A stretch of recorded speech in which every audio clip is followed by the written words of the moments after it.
morning. Let's see. Morning, Shannon. How are you? Sorry about that earlier. I should have checked my internet connection, and it was really weird because it was actually streaming through my printer connection, which I don't know what that was all about, but I always have to make sure I turn my printer off because it likes to switch back to the connection through the printer. I don't know why. Anyhow, so let me raise my seat a little bit. Okay, so let's see how many people. Okay, so I'm just going to give it a few minutes.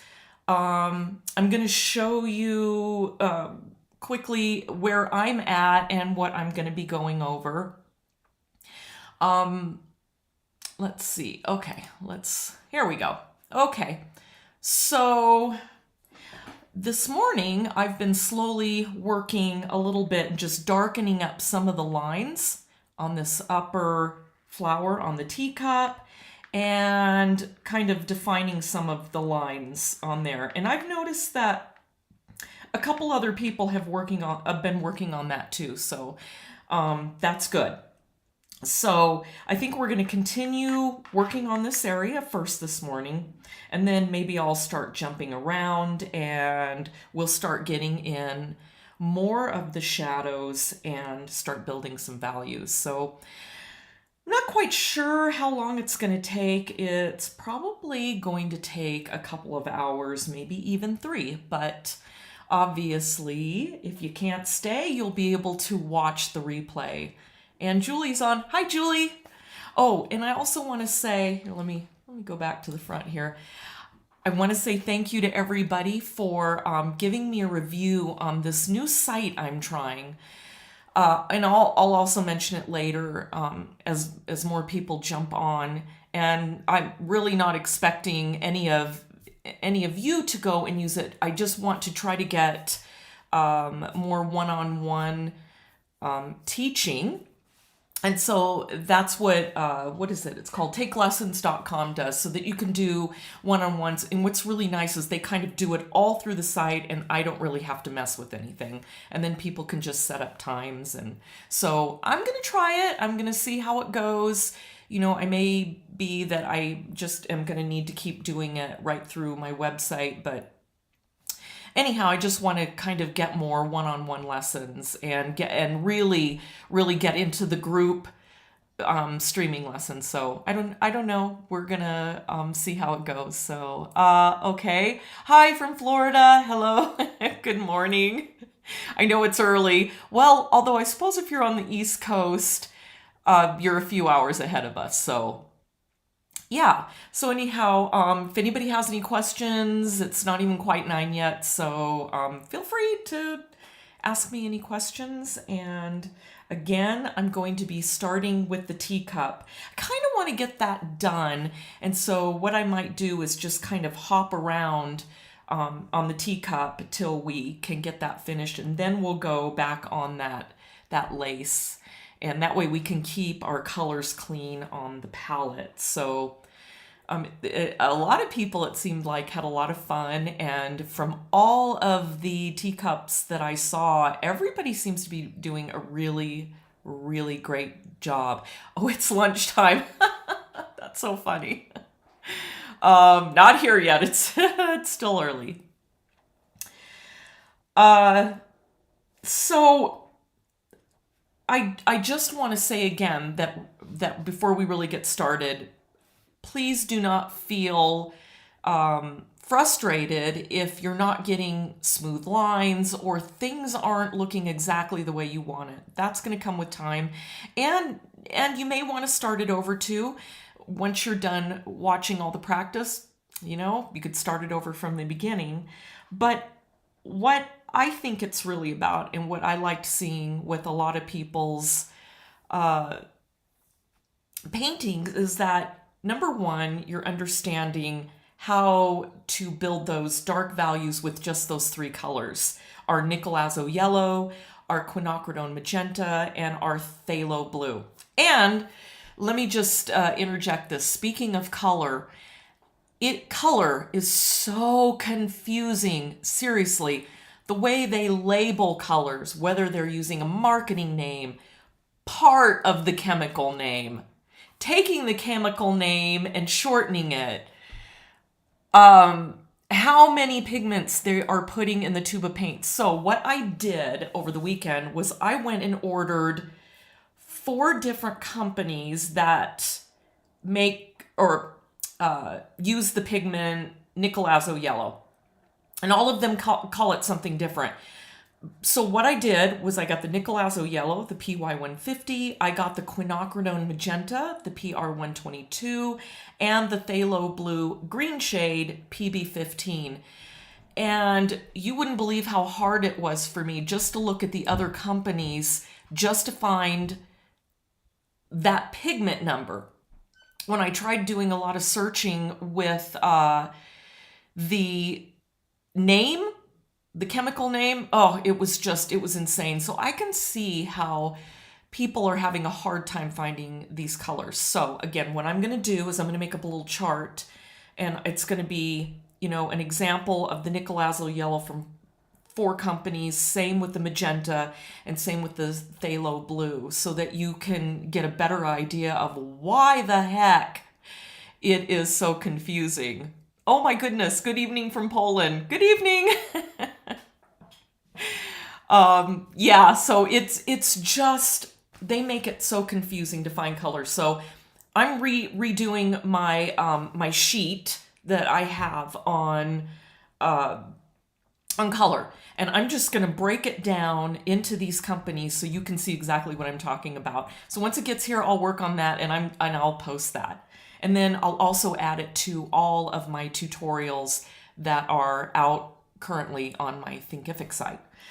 Okay, so looks like we've got a few people ready to go. Okay, so I'm gonna, let's look one more time at the teacup comparison. Let's look at the grays on that.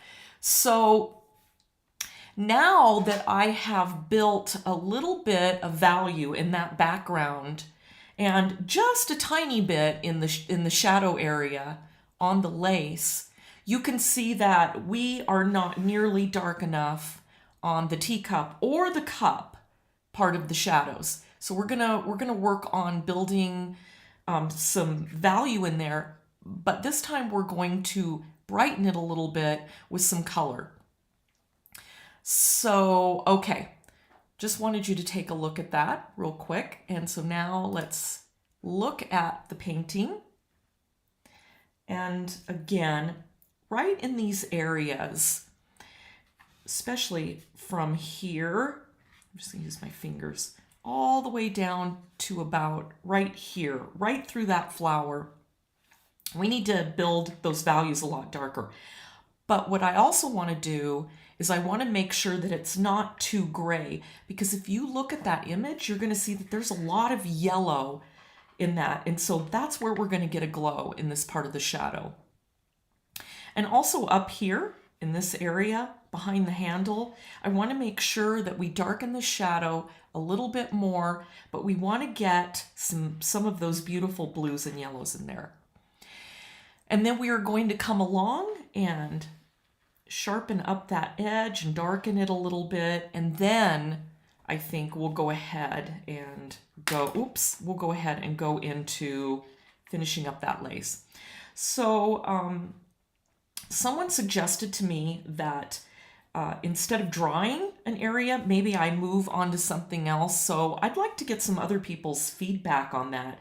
If as I'm drawing, maybe it helps you to kind of catch up, or if you would prefer, or if it would be easier just for me to move around. So again, this is only my 3rd live stream, so I'm still just kind of figuring it out, and it really, really helps to have some feedback from you all on just what would help.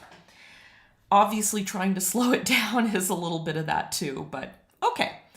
So let me show you what I have here on my palette. I went ahead and I put some fresh paint on this morning so that I can build up a nice dark red for these flowers and some of these vines. So You could probably see a little bit that I've gone in and I've just darkened it up. That's going to be really, really important. Remember when I was talking about, and I forgot to put my little, graph out where I show the value and the little white dot, but you've seen it enough. So it's so important to make sure that you have plenty of values. And I'll say it again, and I'll say it a million times before you're done and tired of watching my tutorials, that value is the workhorse, but color gets all the glory. So to really make this stand out, we need to get those values and those lines, we need to get them dark because we want them to really play against those lighter areas where we're not seeing too many shadows. So let's go ahead and do that. So what I did a little bit ago is I went ahead and started mixing up that color of those flowers. Remember, it's kind of this dull burgundy color. So one of the reasons why I added some more fresh color, even though I still have color on my palette, is that I want that red to be nice and thick because I want to make those lines darker. Not every line, just some of the thicker lines. You do definitely want to have some variety in there. Okay. So now that I've added, let's see. So I added some of the blue and some of the yellow. I'm going to go back and add more of that red. And I think that's pretty good. So I'm going to take my really small brush, and I'm actually going to turn this just a bit so I have access to it instead of having to reach across. Okay.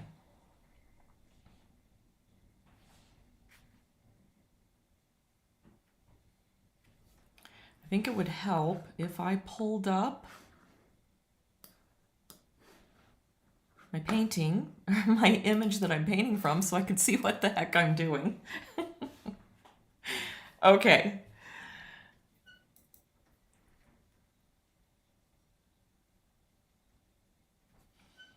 I'm going to actually get an even smaller brush. I am going to go with this 5/0 brush. So this is very, very tiny.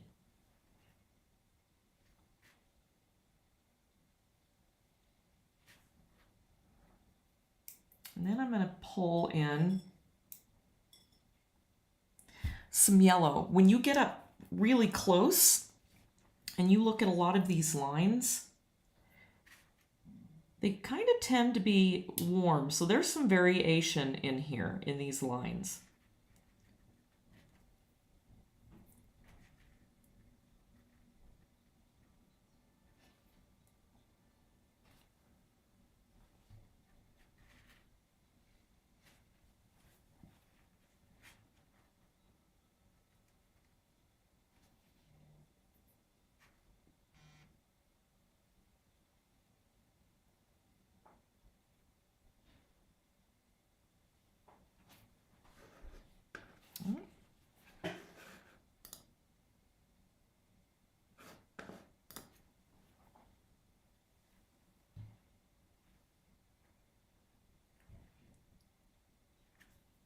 And one thing I think I'm going to do as I darken these lines up, I'm going to take a little bit of yellow and just kind of go around the edges just to kind of get a little bit of a glow going.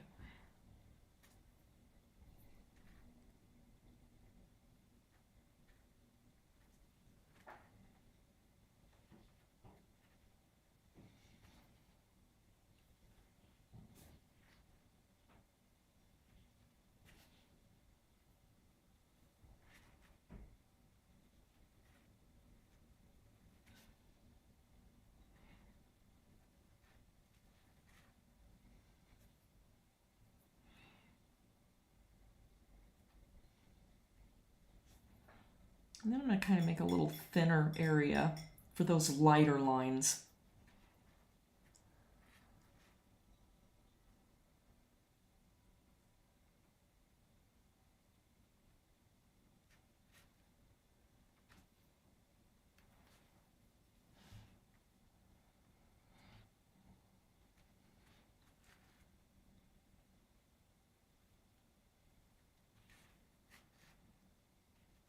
You can really see too, as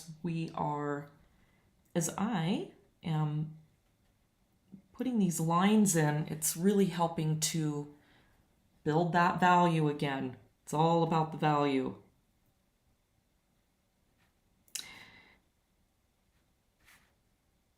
So I'm pretty sure I mentioned this in the other two, and if you're sick of me saying this, you can tell me to you've heard it enough. But really, the value. If you are really struggling and you feel like your painting is looking flat, take a picture of it with your phone. Really. It will make a huge difference. Look at it in black and white. Play around with the color on your phone. Seriously, phones are just such a wonderful invention that these smartphones, that we actually have the ability to have a camera right in there and actually an editing studio. It's lovely. So take advantage of that.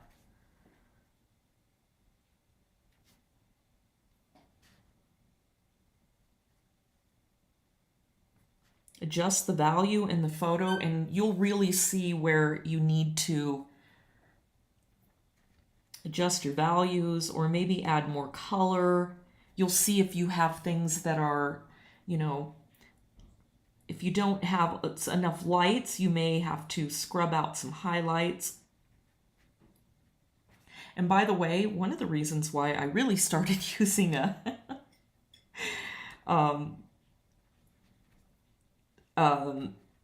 the phone was because I tend to lose my highlights a lot.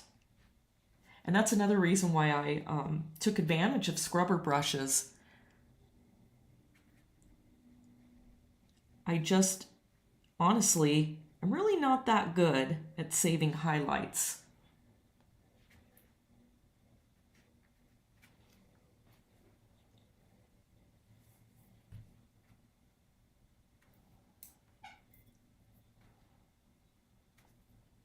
Okay, so you see how I'm switching back and forth between that darker red and more of that yellow.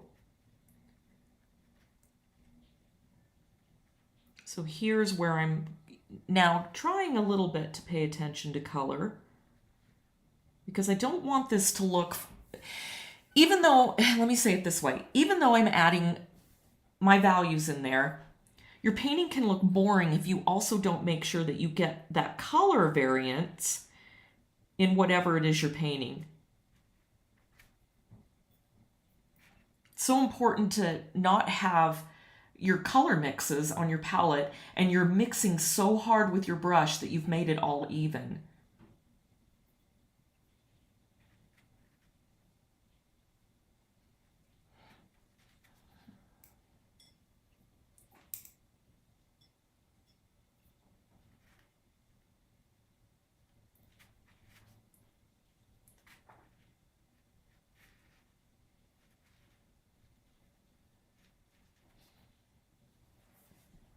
So what I'm doing right now is I just picked up that yellow. So I really want that yellow in these shaded areas to come through.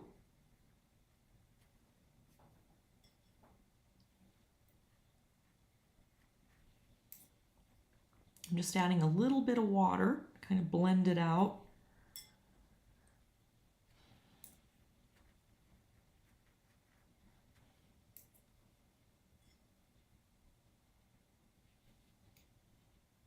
So I'm just going to keep skipping around with building these colors.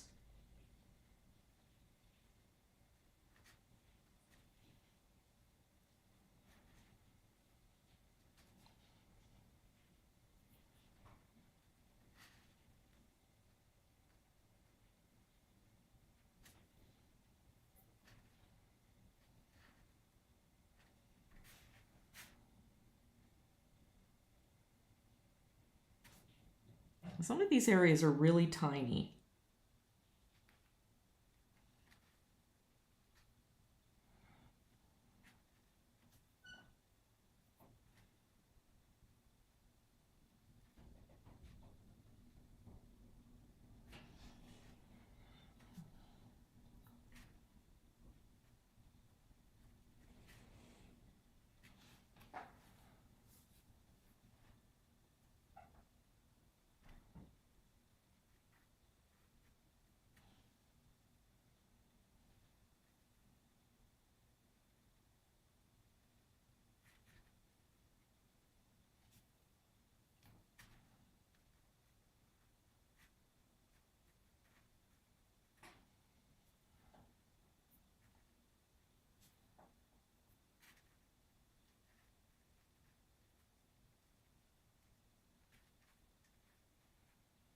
Just trying to use a light touch. And then again, I'm just switching back and forth between my very, very dark valued burgundy and that yellow.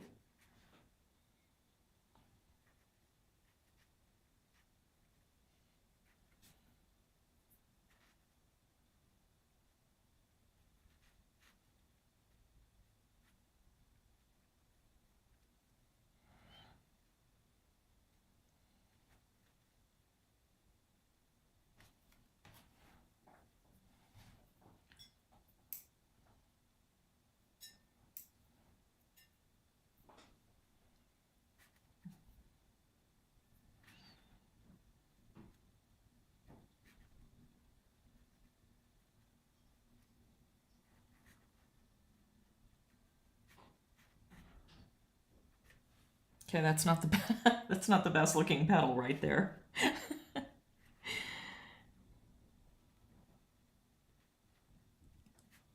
Again, and I know I've said this before, but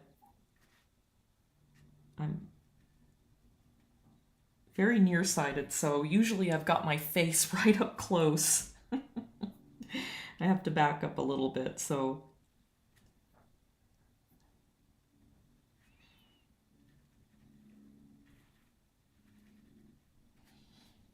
see, I'm kind of varying the lines a little bit. I'm making sure I'm not completely making them all thick.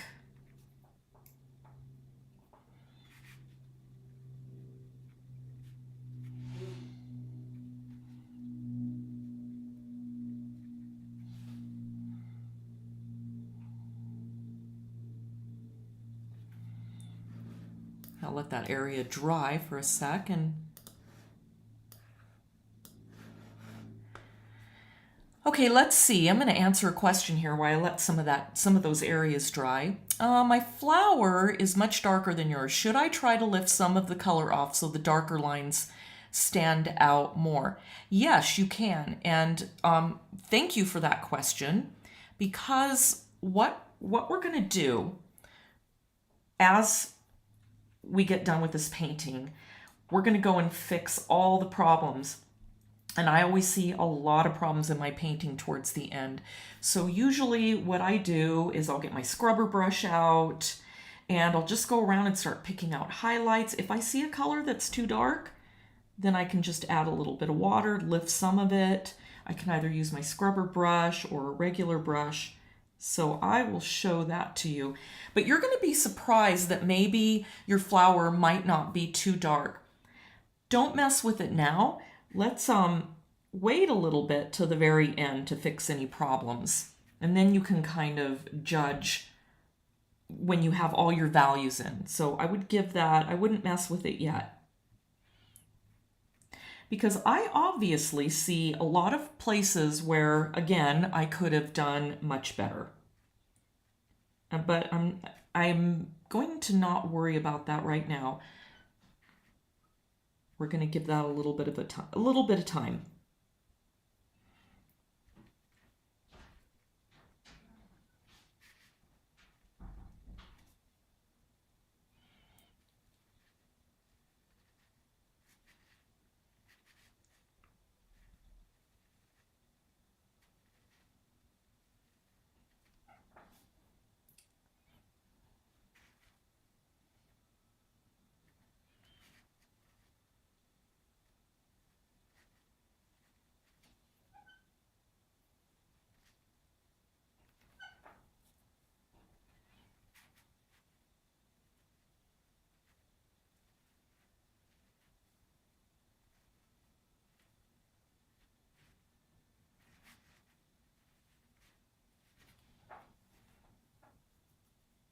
They're really standing out now.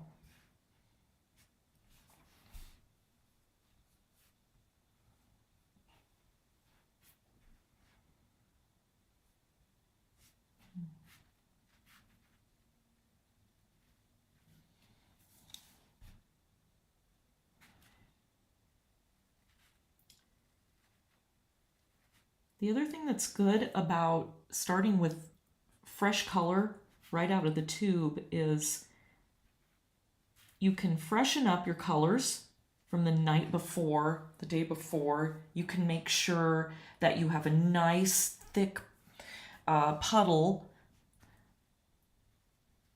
of your darker colors, and it helps you get there quicker. It's so hard to build those dark values with dried paint.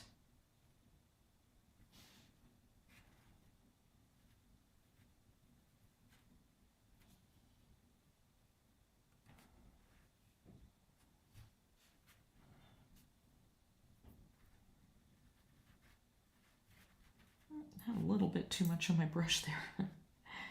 Ah.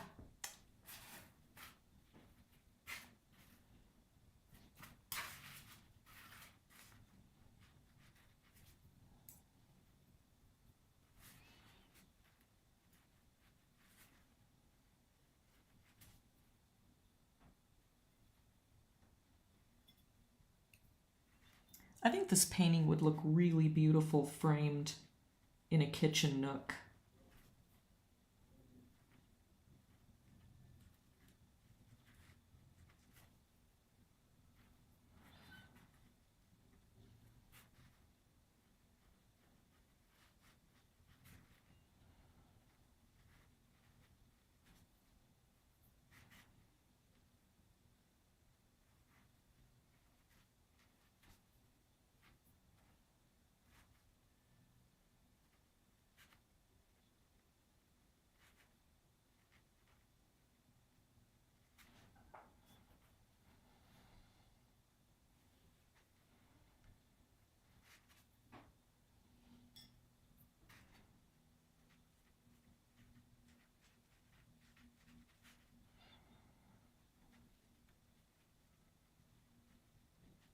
I wasn't paying attention to how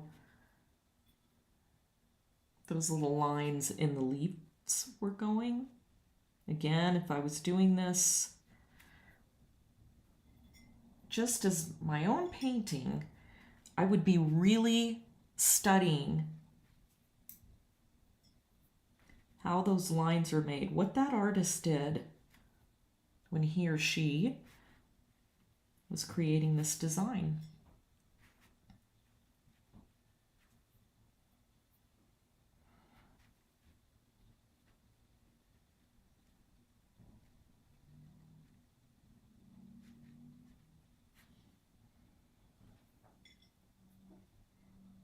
I've noticed now I'm looking over at this, and that's really starting to stand out now.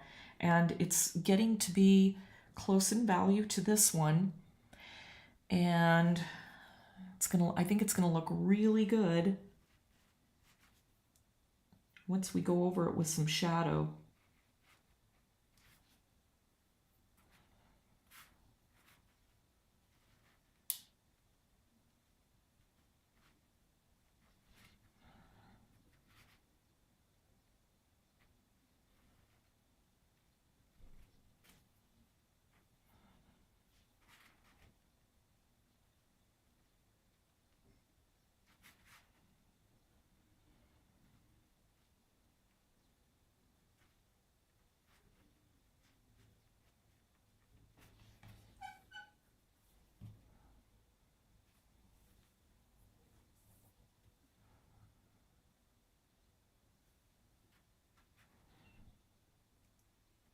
I just glanced over the comments and I saw someone is saying, I was thinking a reduced copy would be lovely as a note card. That would be absolutely beautiful. That really is a great idea.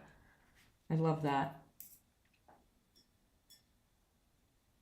So what I did yesterday is I went and got a couple of cupcakes, some fruit tarts, and I made up a little note card because I'm going to do another live stream. And I wanted to do something just fun and whimsical. So I thought a beautiful cupcake would be a great idea.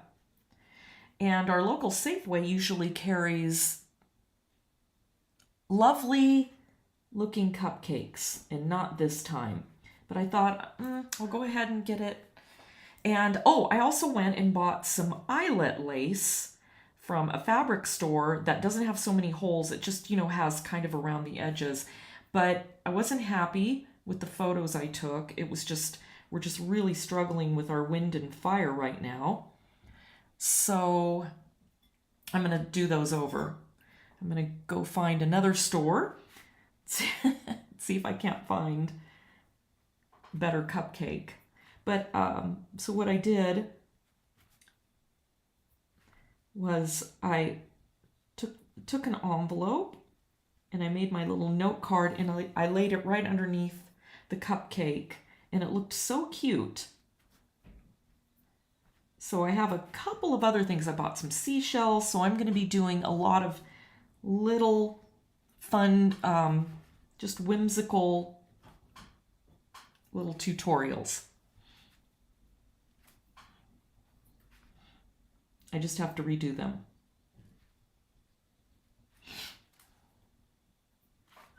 If you do like to take your own images, I like to do them outside, and I like to make sure I have plenty of good sun. But it also makes a difference on what time of day you're taking your pictures. I love the morning sun. It has a little bit more purples, and I also love the evening sun as it's just starting to set, because then you get a lot of those beautiful golden colors. So again, I'm gonna redo those, and this time I'm just gonna wait till the sun goes down a little bit longer. So I want to have some really beautiful but simple images for us to paint.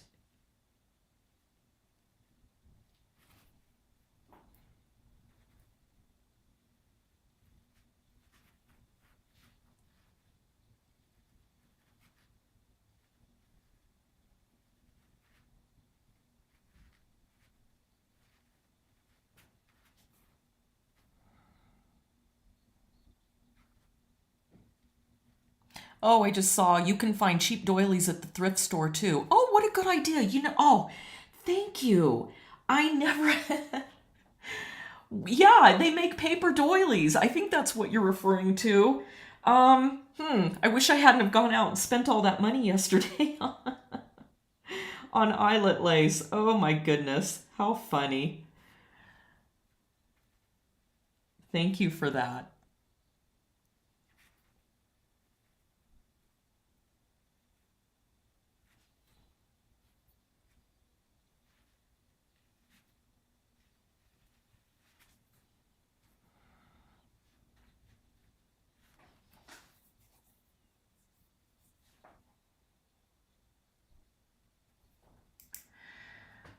All right, let's see. Let's get very watery mixture.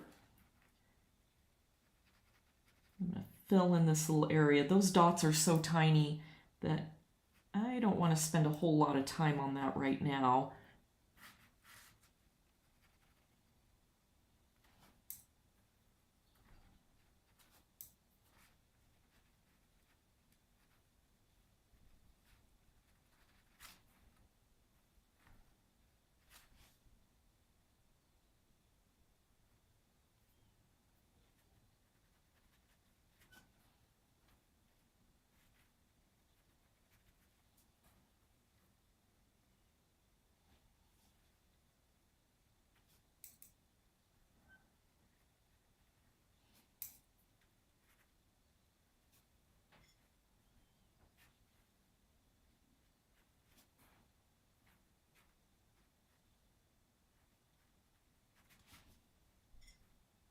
So pretty how that burgundy color and those kind of orangish reddish areas really play off that green. So that's a good example of using complementary colors to bring out a little bit of a glow in your painting. I always try to think of all of that as I'm painting. Complementary colors, those purples and yellows, the reds and greens, the blues and oranges, the temperature. Do I have plenty of warm areas and cool areas? Again, most important, the value. Do I have plenty of value?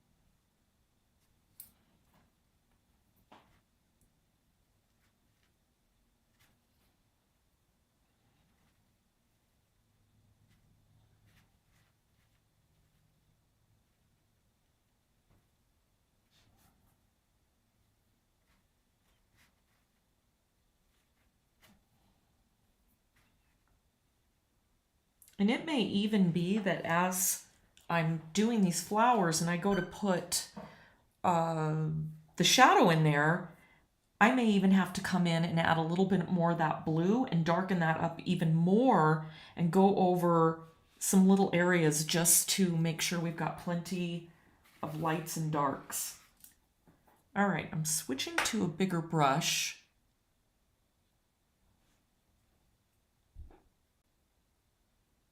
Just getting a watery mixture, kind of looking around up in here.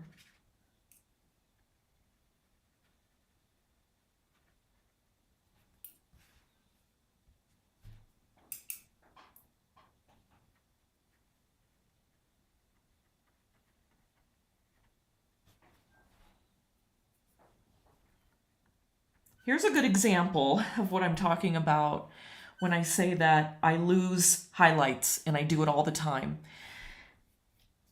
This flower right here, when I look at that image, it's pretty dark valued, but within that dark value, there's little tiny highlights. So I have a decision to make. I can try to paint around all those little tiny areas. I could have masked off this tiny little spot right here and one of them right here, or I can go ahead and get those darker values in there. Then when it dries towards the end of the painting, I can take a tiny scrubber brush and I can pull out a couple of those little highlights. Honestly, sometimes I get a little antsy and I just don't want to keep spending, too much time in an area. So that's a good example of where I've lost some of those whites.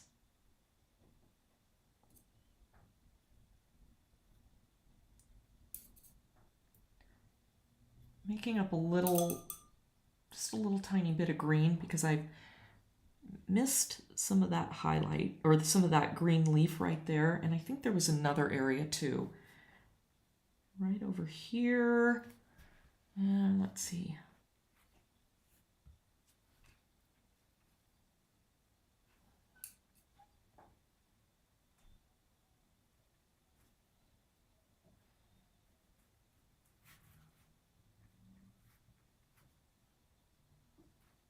Kind of brightening up that green a little bit. I'm looking at it and it's almost a fluorescent green in some of those areas. So I'm just going back and adding a little bit of yellow.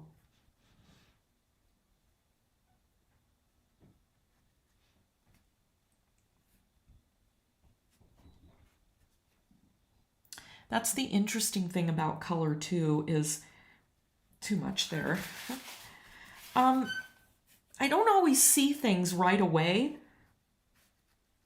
I just am constantly making adjustments as I'm painting.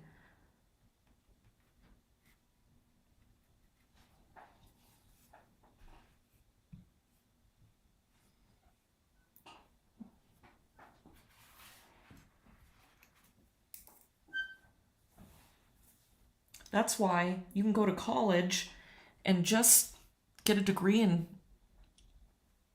art, but really you can get a degree in color theory. It's just absolutely amazing at how much there is to know about color, how our eyes perceive color, why green is so hard for most people to learn to paint.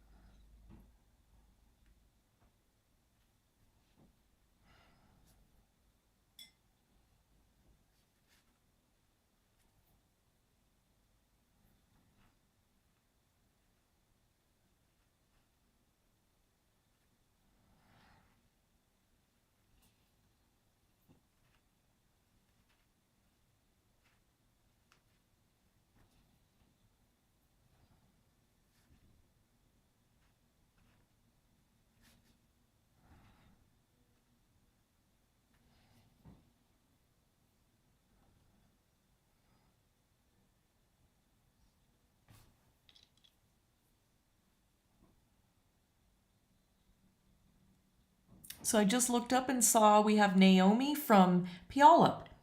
One of my good friends lived there for quite a few years.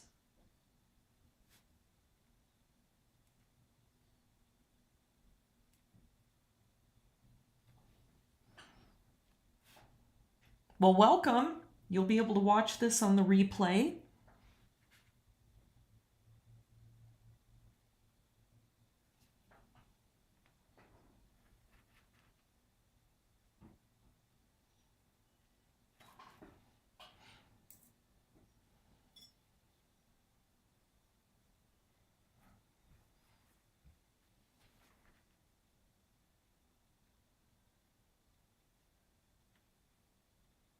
Whoops.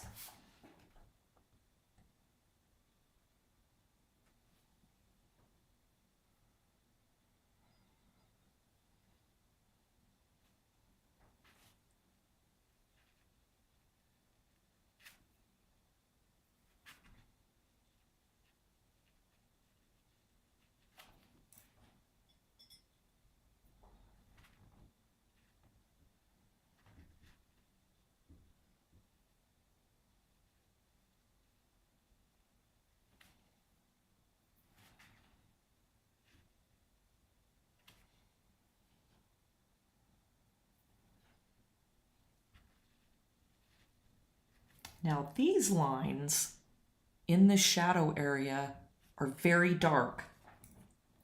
So what I'm going to do is I'm going to pick up a little bit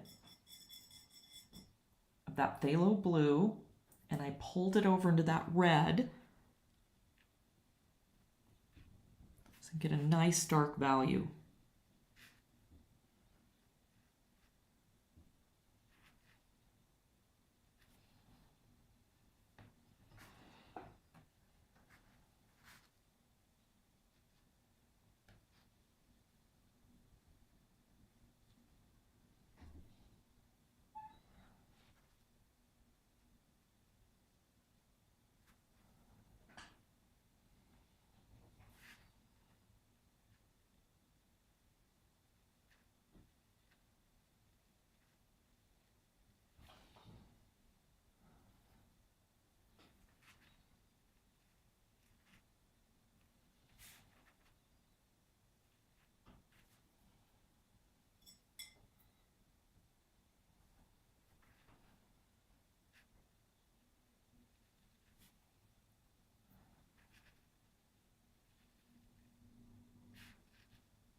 Ooh.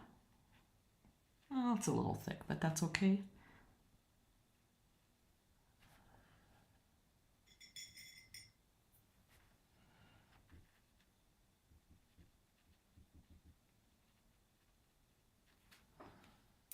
Okay, same thing with this area.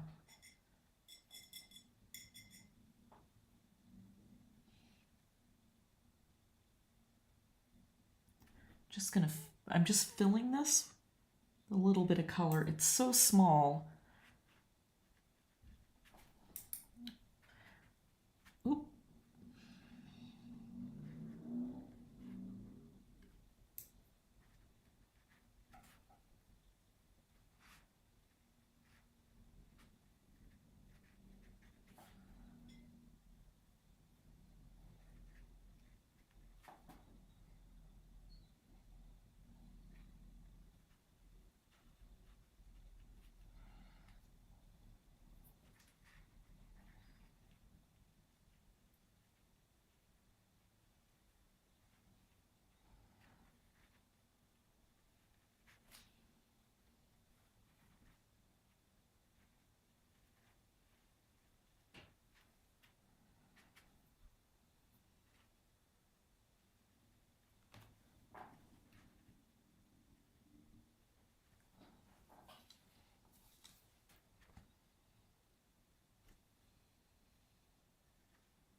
I don't want to run out of time, or I shouldn't say run out of time.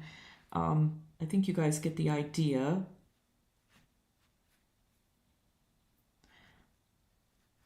Of these lines. Okay, so I need to come back in with a little bit lighter red. So I'm going to, or I'm sorry, a little bit more saturated red. So now I'm adding red back into that area. Now I've pulled it right back up into my burgundy color.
Now I'm looking at this and boy, is everything really standing out.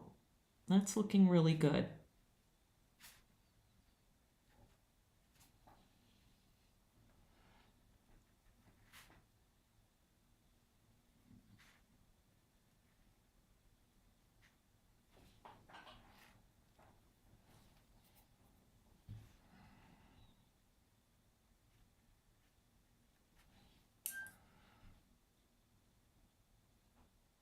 Okay.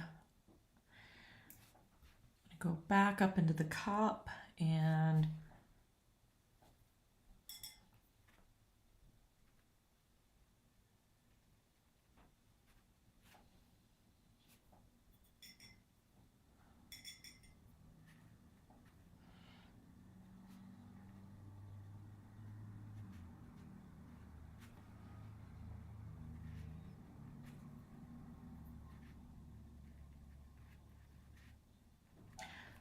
So I'm going to stop here for a sec and let me get my palette back in the frame.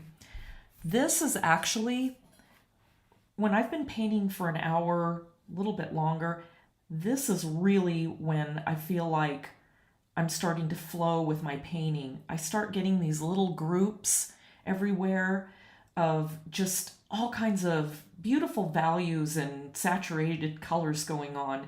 And I love it. As the paint starts drying, I have a little bit more control over if I want to keep it thick or just thin it out just a little bit. So this is when I really feel like I'm really starting to flow with my painting, when I have lots of beautiful areas going on.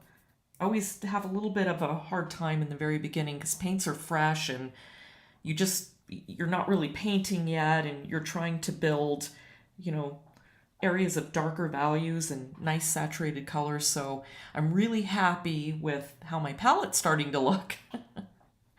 Okay, so I've got that in all those areas. I think I just have one more area that I'm going to worry about. It's right up here, again in the shadow. And then, oh, I dropped some water there. There we go.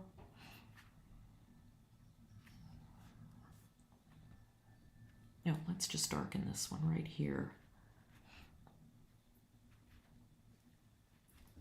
Oh, and if I sound a little stuffy right now, it's because we are having some major fires in our area, and the air quality is just absolutely terrible. And my sinuses are all kind of yucky right now. Okay, so I think so far that's looking pretty good.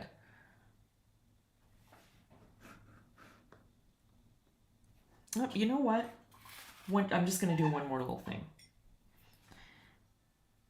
I just want to define that little edge of this leaf here.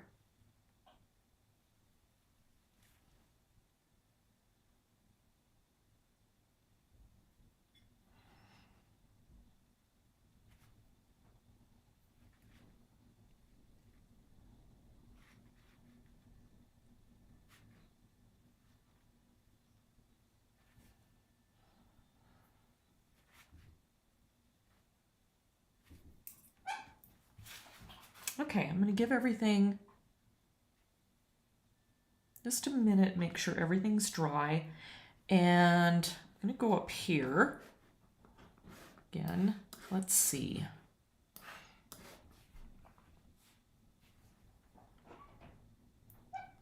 And that handle, we really need to address that handle. So while all that is drying,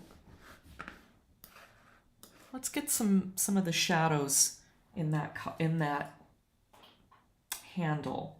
So I'm going to change palettes.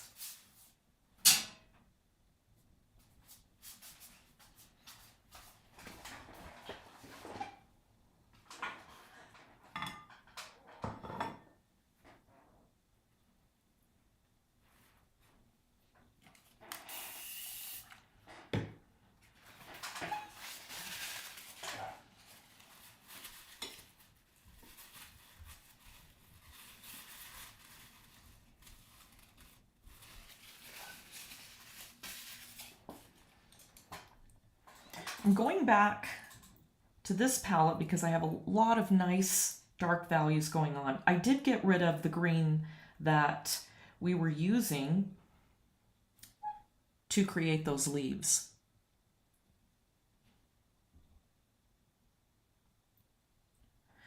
All right, let me think about this for a minute. That handle in those areas is pretty dark.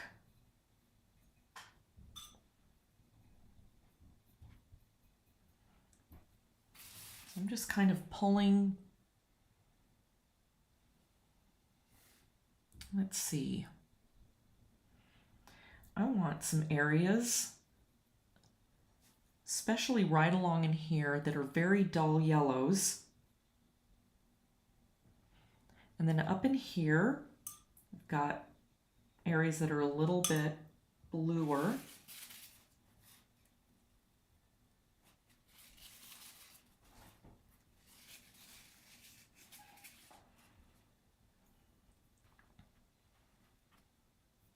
I'm going to start with some of this yellow. So all I really did, and I'm sure you were watching, I just took some of those grays that I had created from last week, a little bit of that red, a little bit of that blue, and then I just added it up here into this yellow.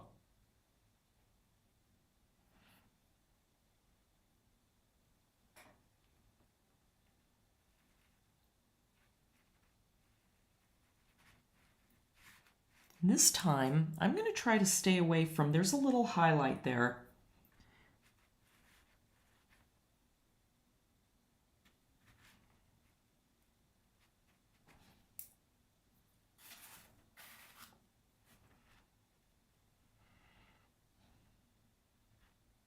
There's a couple of them, and this is such a small area. I'm just going to go ahead and paint around it. So there's a beautiful, beautiful bright highlight right along that edge. So I'm going to do my best to stay away from that.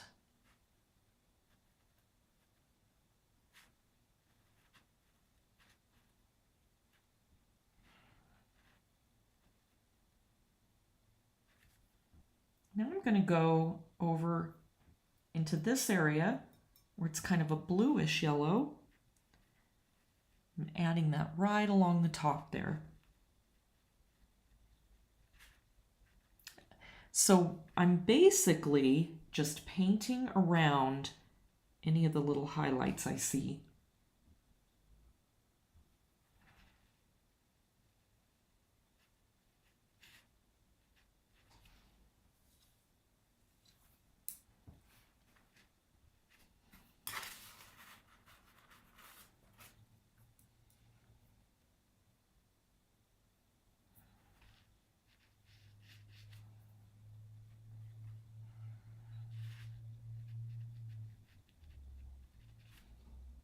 So now what I'm doing, while it's still wet, is I'm just adding in a little bit of those shadow areas on my palette, just picking up here and there.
I have lost quite a few highlights around there, but we'll clean those up at the very end.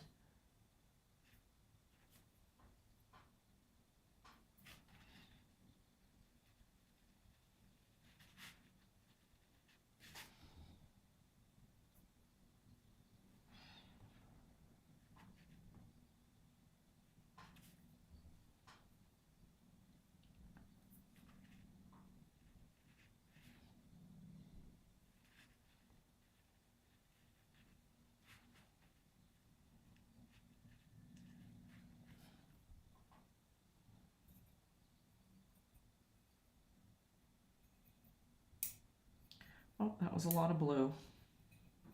Oh, no, actually that looks good. It's like a nice dusty gray. Actually, maybe even a little bit more.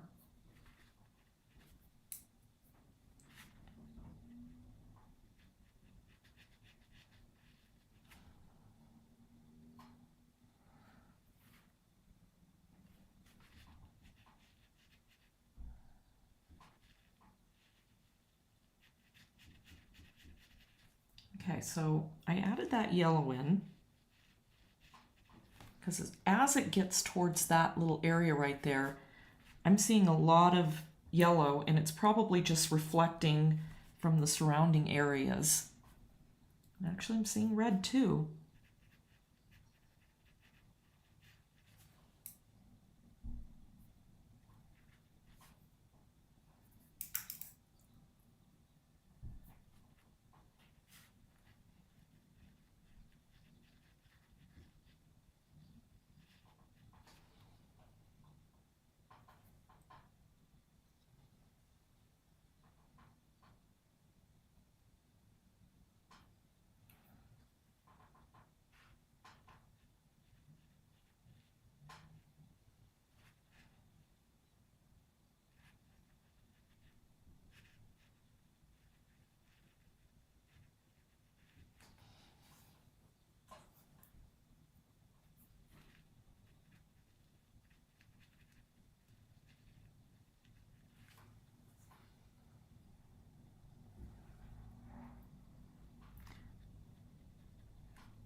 So what I'm doing there is I'm just, not only am I using that center mixture of kind of a, I would say it's more of a bluish gray, I'm then coming in and picking up some yellow, then I pick up a little tiny bit of red, maybe some more blue, and I'm just letting it blend out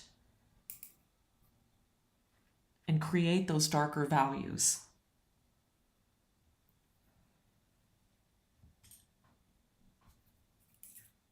I have a really small, back to my number, my 5/0, and right up at the top here, just going to add in a little tiny edge of a shadow.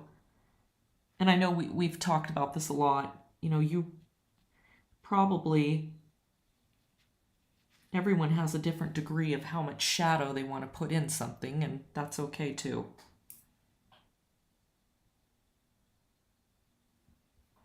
I'm going to come back down here. Oop, yikes.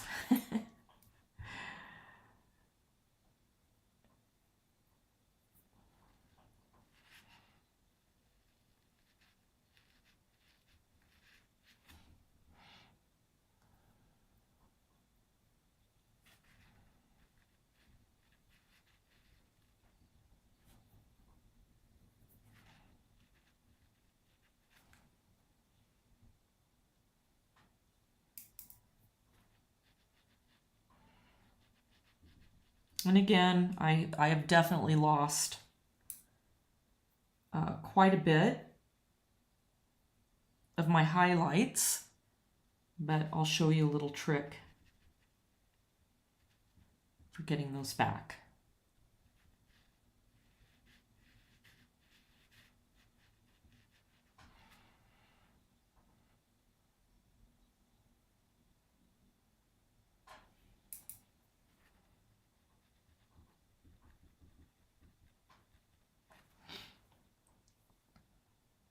I think what's going to help that handle is we've got to get those shadows in the back so it stands out a little bit more. So that's, and of course, cleaning up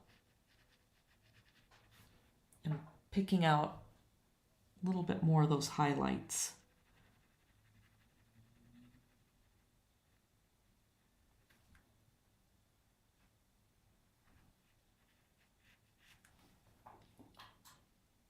Okay, I'm going to leave the handle alone for now. Everything else is pretty dry. So let's start getting in some of those shadows.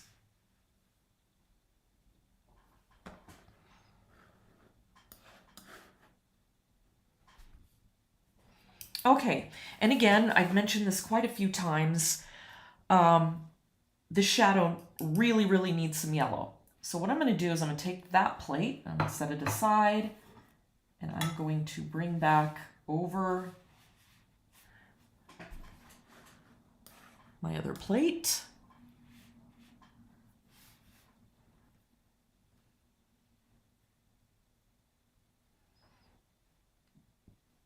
I want a nice watery mix of that yellow.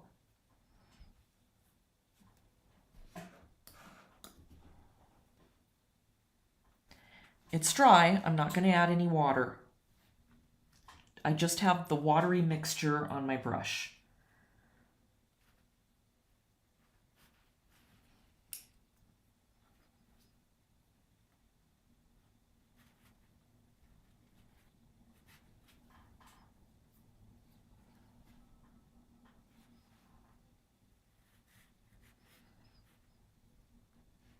Now I'm going to grab some of that blue. I'm going to make sure it's very watery. Just let it blend right into that yellow.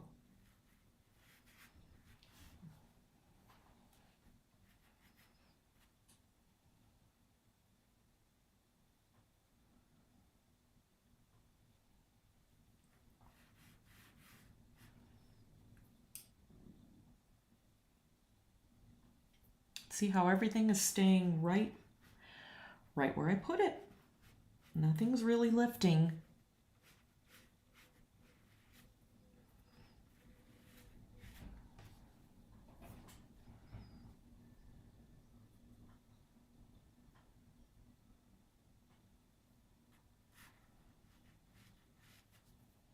As long as your mixture is really watery, it'll give you plenty of time for it to blend.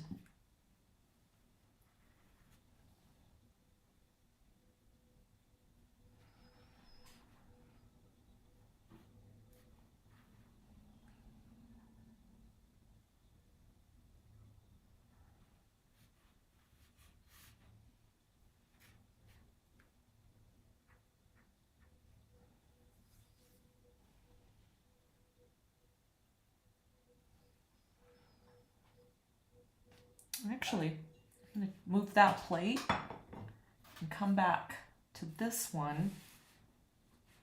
Let me make sure it's in. Okay. There we go. I've decided I want that gray mixture because I'm going to add it right over this flower.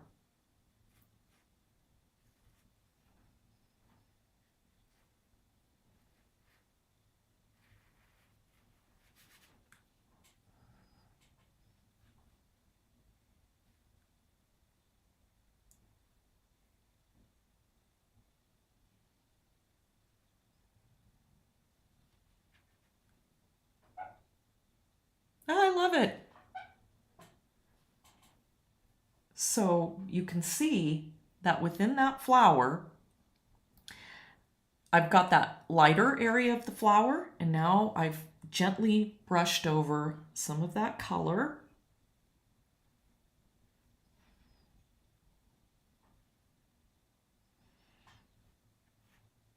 There's definitely some areas in there that I'm not done with the flower, but I could, we could spend all day here. That's when I get excited, is when I start seeing things like that. Then I really feel like, oh my goodness, that color is really coming out. It's starting to build that form, and it's just beautiful. I'm going to go back to using some yellow. And again, my paper's still pretty wet. We're having some really cool weather right now, along with terrible, terrible winds that are affecting the fire. It's just very sad.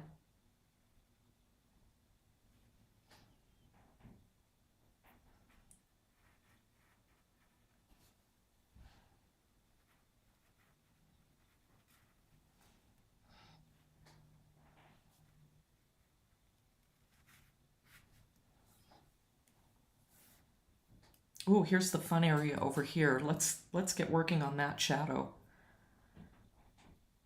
So, and this is where, let me think about how to say this. This is where it's really important to pay attention to not only the value and in those shadows, but to pay attention to the color that's in those shadows. Because we don't want we don't want this area to look dull.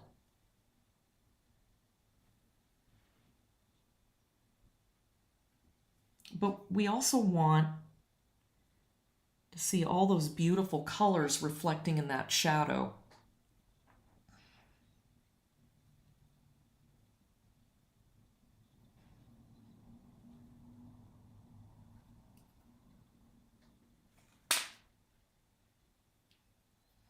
Okay, so I went I went a little heavy with the yellow there, but I'll blend it out.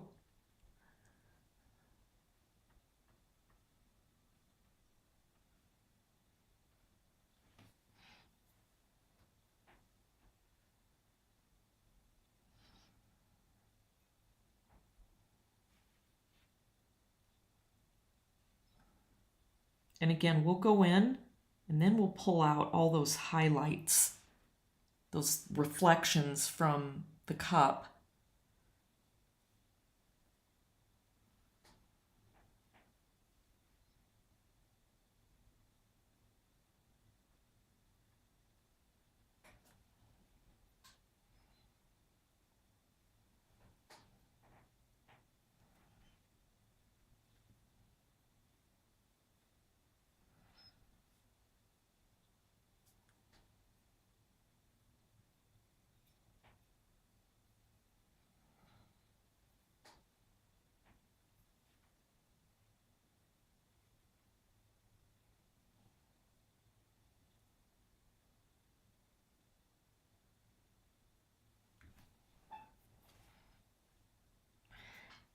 Did you notice that once I started dropping in those darker shadow areas, that little edge right here along that teacup handle, it really brightened up that highlight there.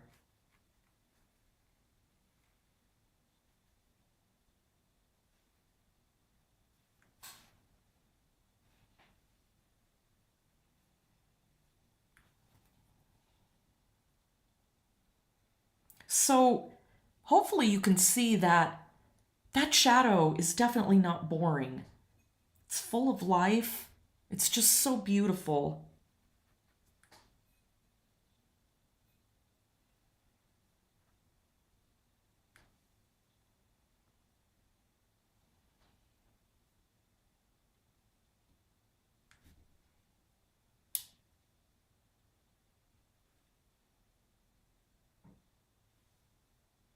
Oh, how exciting.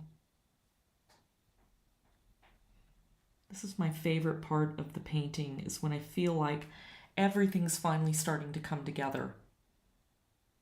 Now, obviously, make sure that you pay attention to the fact that this shadow right here, and I know I have to do that little area, this shadow is darker than this area over here. So you just kind of keep that in mind when you're painting.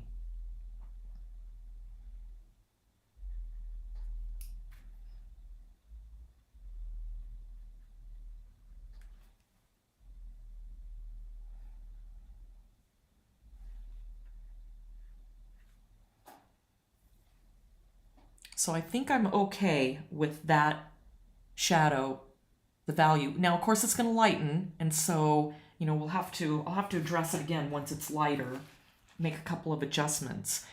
But let's go ahead and work on that edge right there.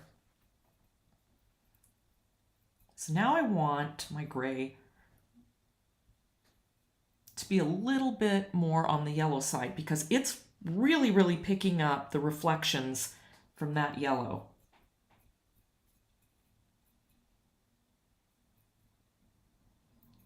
Oh, obviously, if you're painting with that phthalo blue, you know by now that it's a very, very strong blue. It just takes a little bit. But that's part of it. That's part of learning how your colors are. Once you start using that color a lot, you go, oh yeah, just a little tiny bit. That's all I need.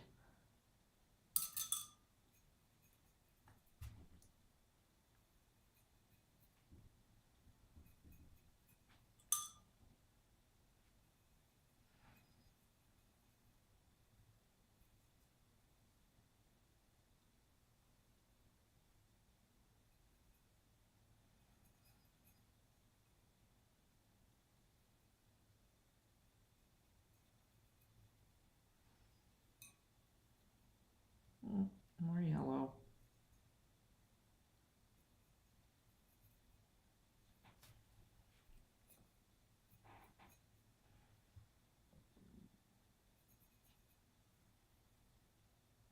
See, even I sometimes looking at this color going, what am I doing?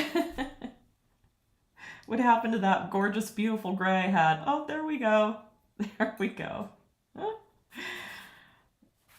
Okay.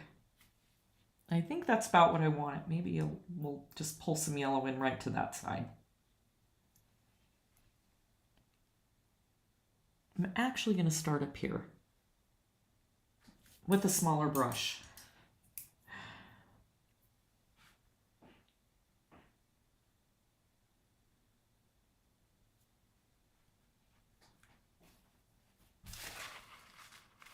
A little too dark. More yellow.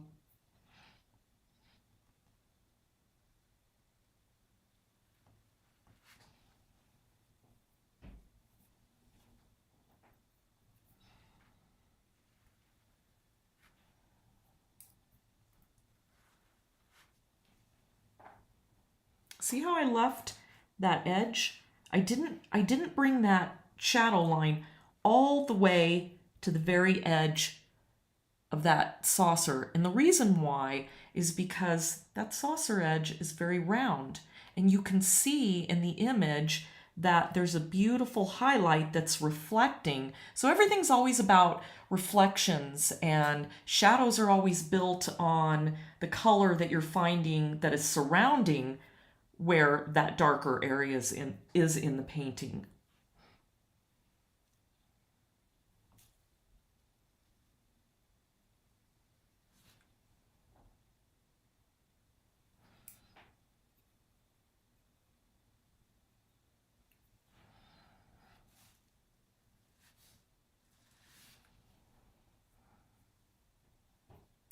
So what I can do too,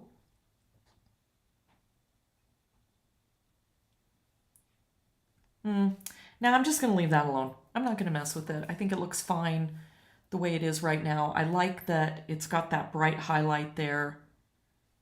So I'm just going to kind of leave that area. Just am going to add some right in here.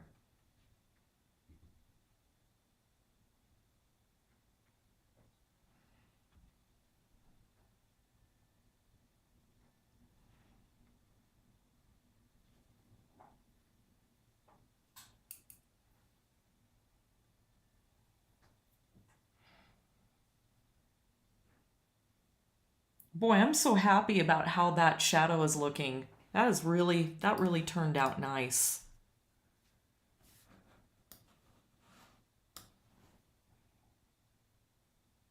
All right, I'm going to let it dry. Pull in a little bit more right in that area.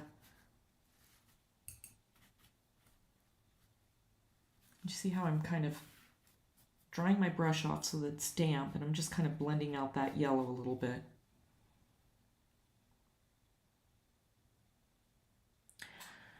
Okay, so let's get that little area right in there. That has a lot of blue in it.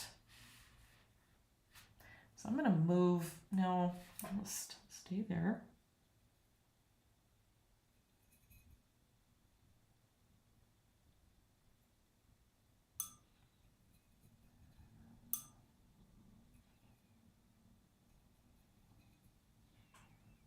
Oh, let me make sure I didn't get that out of the frame.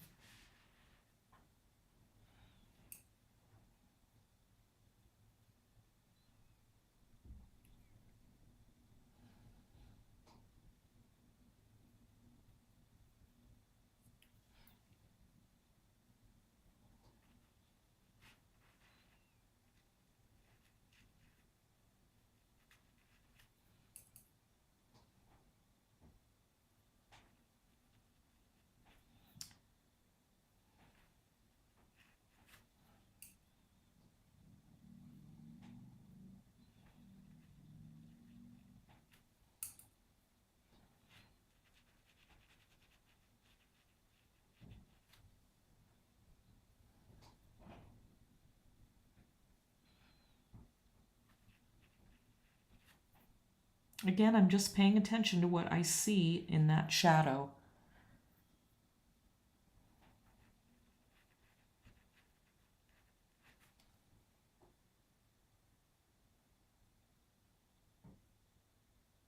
All right, I think that looks good. So I'm going to leave that alone. And I'm going to go ahead and do the shadow in the cup. Again, I'm not going to wet it ahead of time because my colors are nice and watery.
Again, I picked up some of that yellow. I picked up a little bit of that gray just to change the color of that shadow. Now that we're moving over into this area, there's a lot more blue.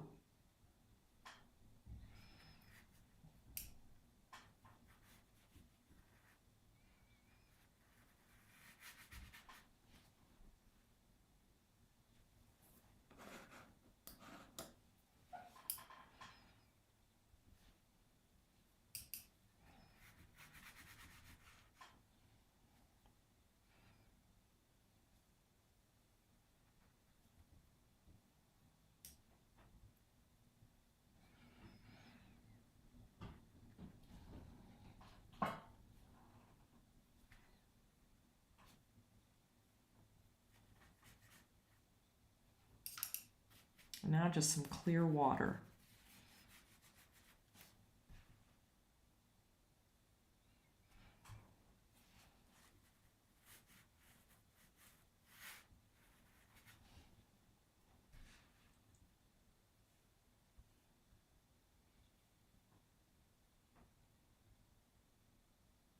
I'm pretty happy with that. I think that looks really good.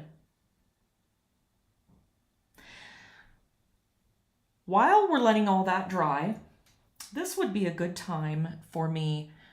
I'm going to go get some clean water. I'm going to leave this so that you can look at it. I'll be right back. I'm going to go get some clean water and we're going to start on the inside of this cup. I'm going to take my scrubber brushes and I'm going to start cleaning up those edges. And yay, then we're going to take off that masking fluid and we're going to get some sparkles in there and fix some of these areas where I've gone over the highlights. Okay, so I'll be right back.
right, I'm back.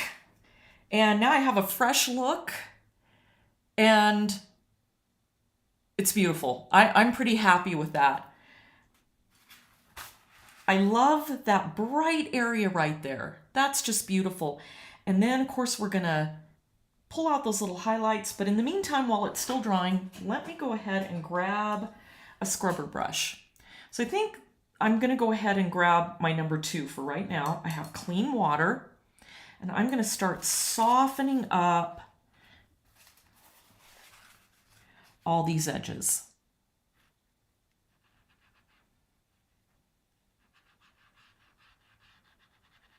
And that will also help me get rid of my marks, but that one, let me go with my nice, tiny, homemade brush. So what I'm doing is I'm getting my brush wet. My water's very clean. I've got lots of paper towels folded.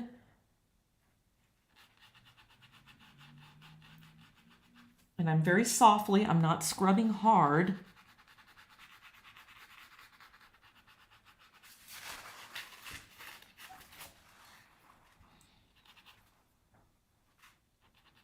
Just softening those edges, and I'm trying to pull out some of those highlights I lost.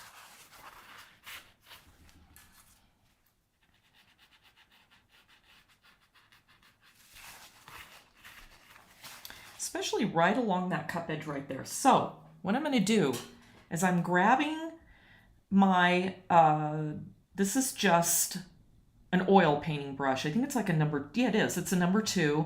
And what I did a couple of years ago was I took some tape and I taped it and squeezed it tight, and then I cut this brush down. So now it's a really hard brush, but the thing I love about it is it's got an edge. So if I need to make a super light highlight, I can.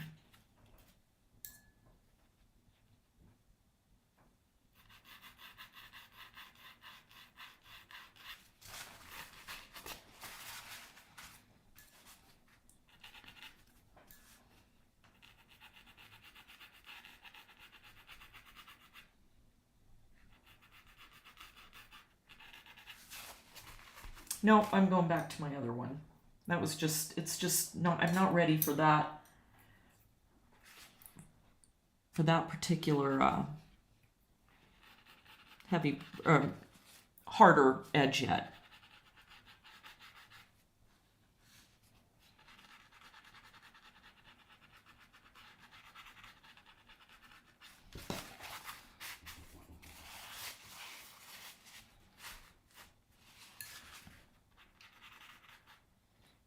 So another thing I've noticed is right around that edge, all the way to there, it gets pretty dark, so I'm going to have to address that too.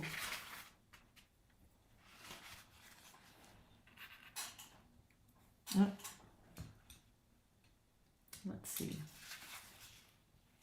This is an even bigger scrubber brush. This is a number 6.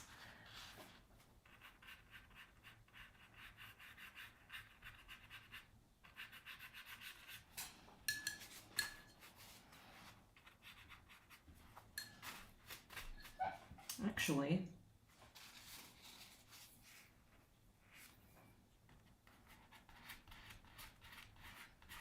let's go ahead and pull out, take off those highlights.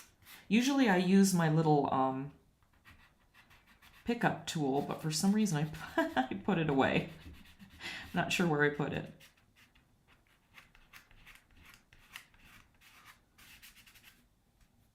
Where else?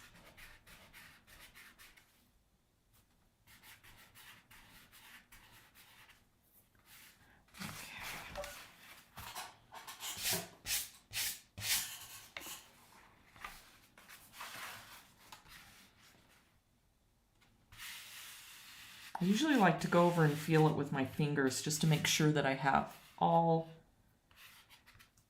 of that masking fluid off. Now I can soften. I'm just going to keep going back and forth between these.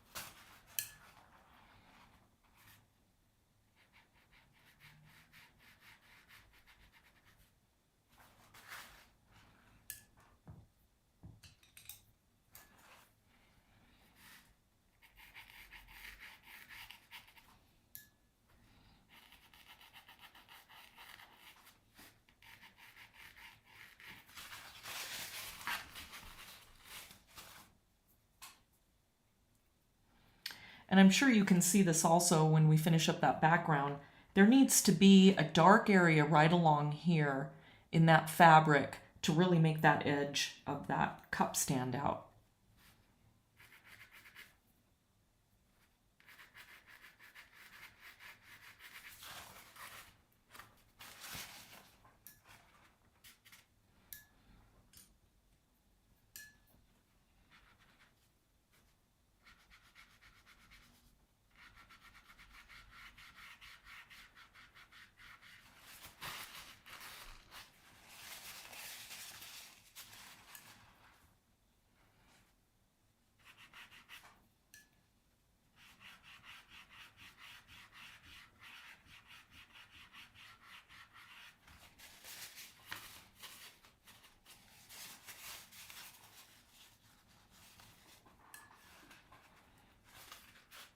That's pretty dry.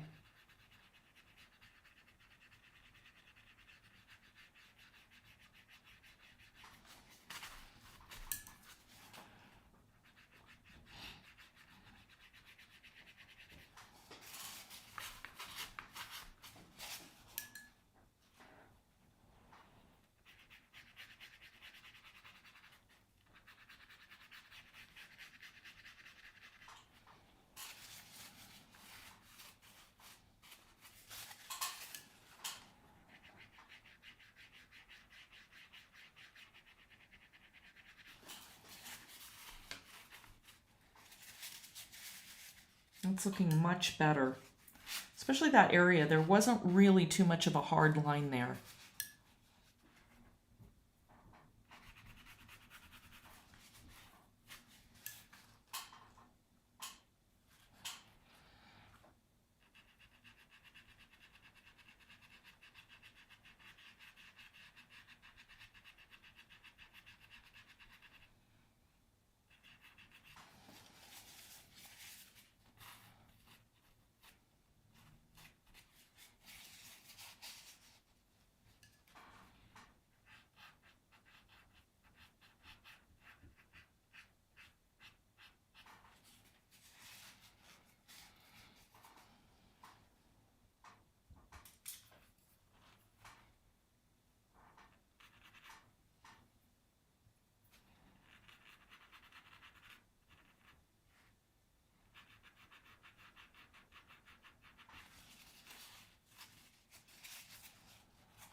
I'm going to go ahead and take my very small brush and I want to get that bubble in there.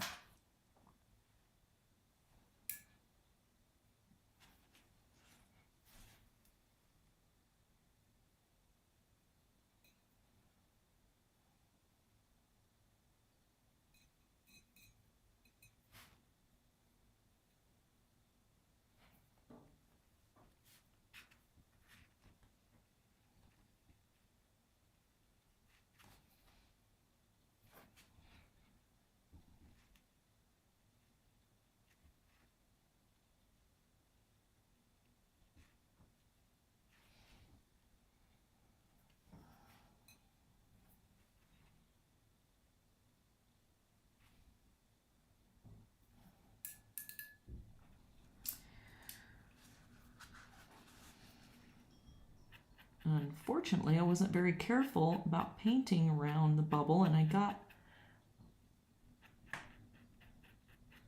more red in there than I wanted.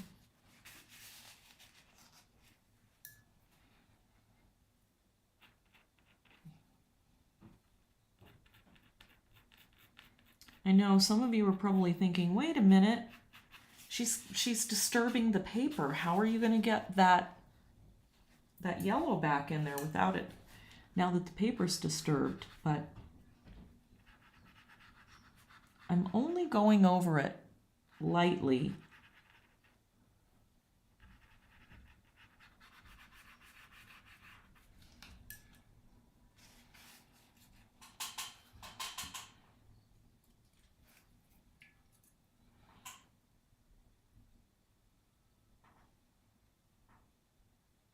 It did disturb it a little bit, but not enough that I'm worried about it. Let me get a smaller brush.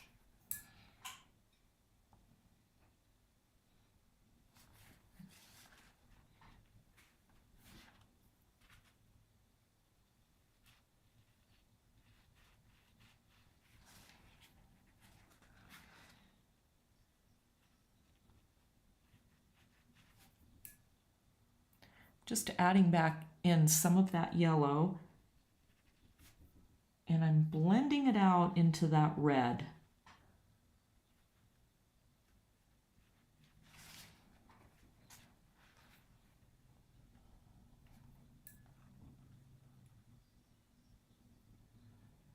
Fact.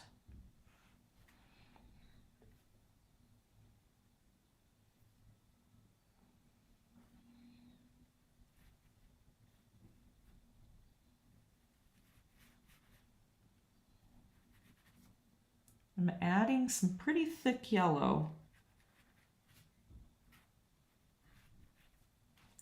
This red area right here.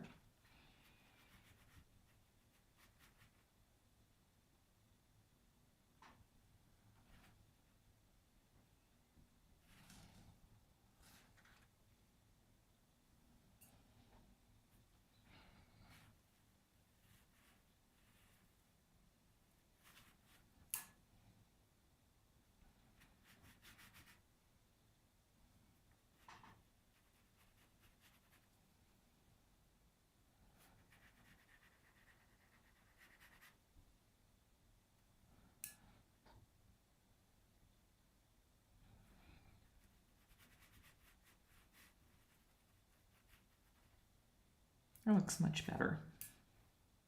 It just didn't feel like that was saturated enough.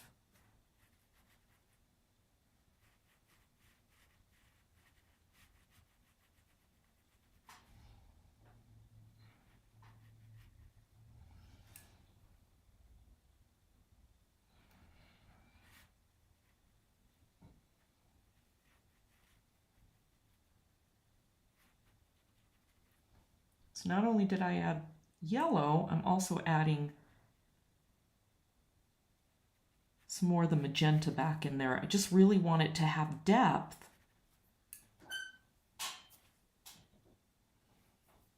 But really feel like we're getting a glow in there.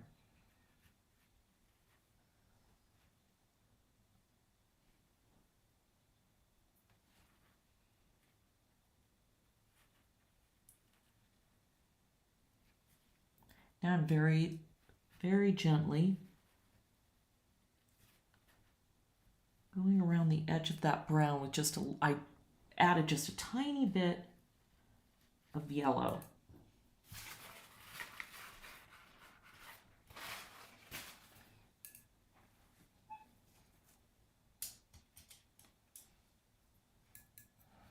I'm going to let that dry, and then I'm going to go add in some of the grays around there. But one thing I'm going to do is I'm going to turn it over so I can get that little area of yellow.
Okay, now I'm going to turn it back over.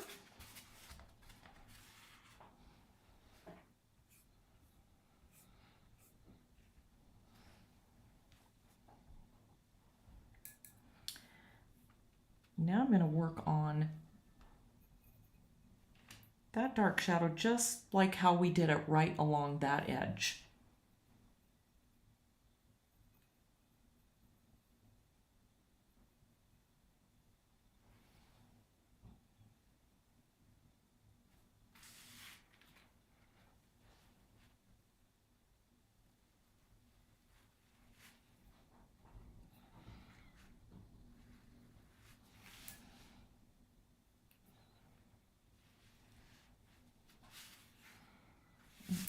need a smaller brush.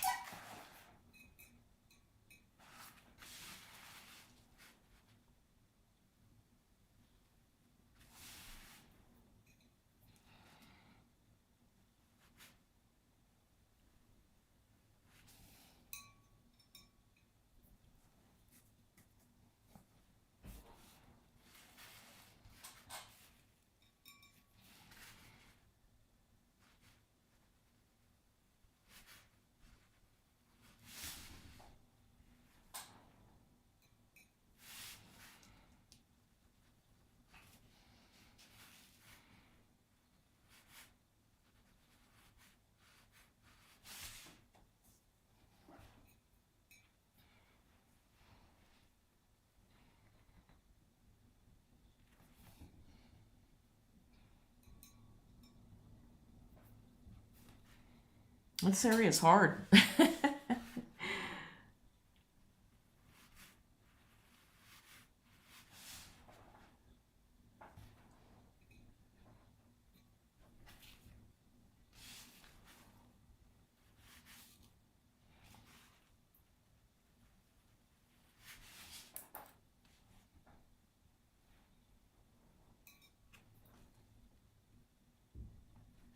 It's a little difficult just trying to keep that edge.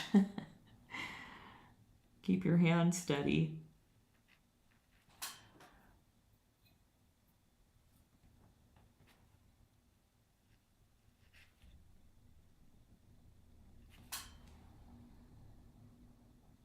Now it's a little bit better. I'm not totally happy with it, but you get the idea. I think what my problem is my rim here is not wide enough. So I'm going to turn it this way, so I think my hand will be more comfortable. There we go.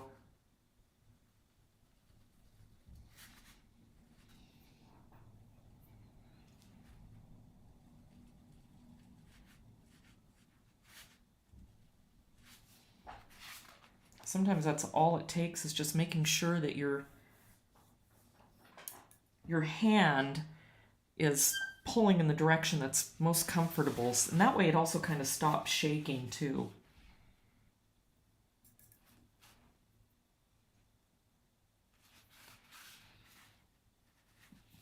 Oh, that was too much.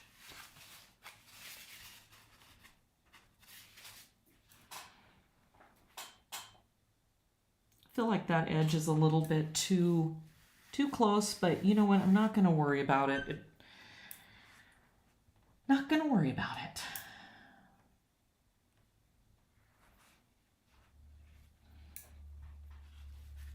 Come back under here.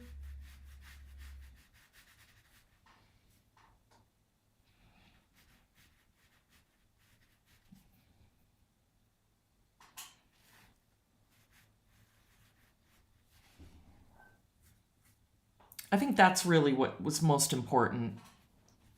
What I'll do is I'll let that dry, I'll soften that edge, and it still needs a little bit of dark area, but I don't want to oversaturate it. So I figured it's probably just going to be easier to move on to a different area for right now. And there I go, too much water. Okay, you probably can all see I'm struggling a little bit here. Oh, how funny. I think I kind of lost my way for a minute.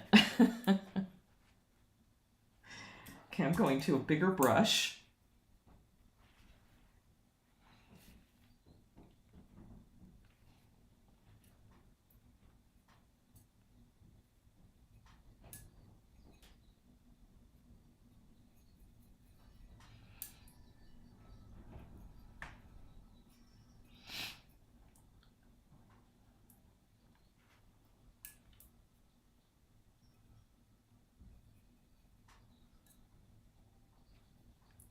Okay, there we go.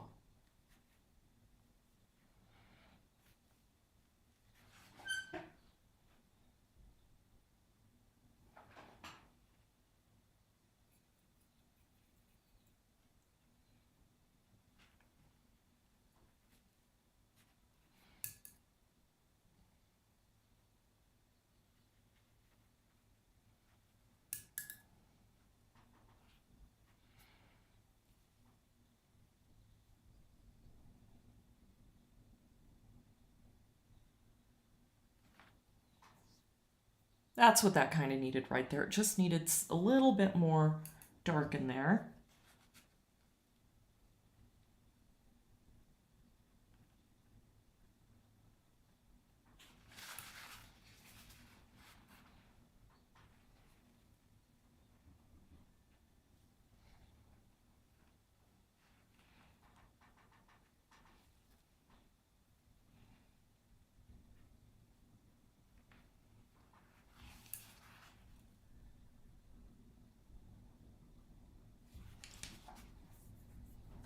Okay, I think that looks much better.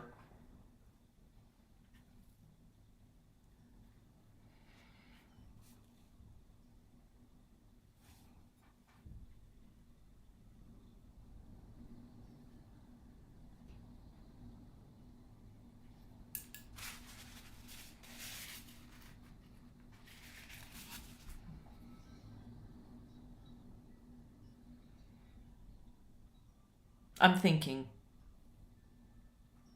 Okay. I obviously I got a little sidetracked off of this area when I was looking right there along that the rim and from there, but okay, back on track.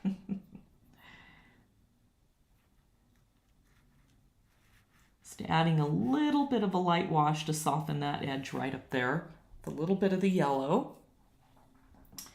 And now I see that we need to deepen the shadows a little bit right in here.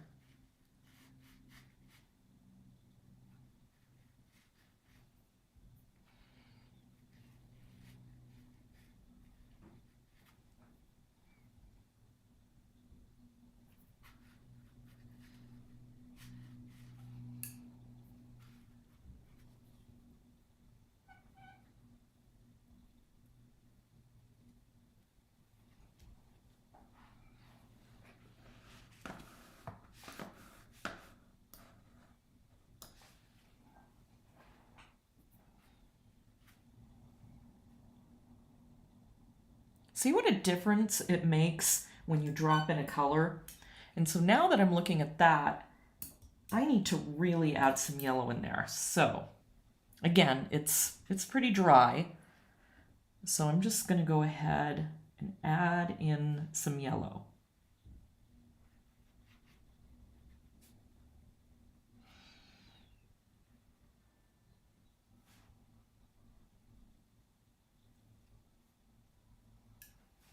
Much better. Now that shadow looks believable.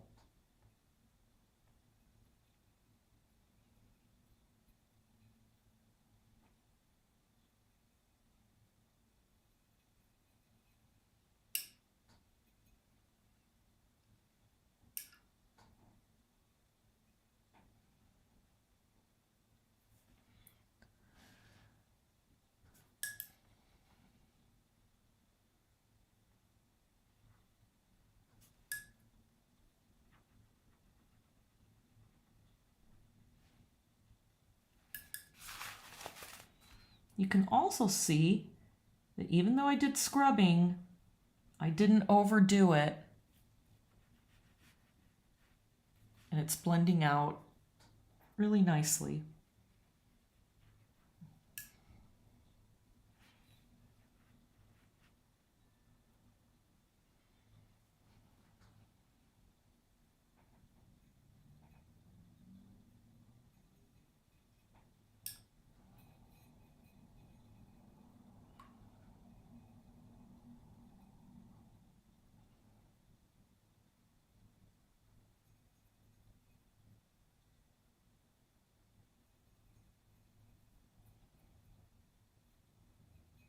Okay, that's the gray I want.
moved right up to those highlights, but I tried to stay away from them. I probably could have waited a little bit. Okay.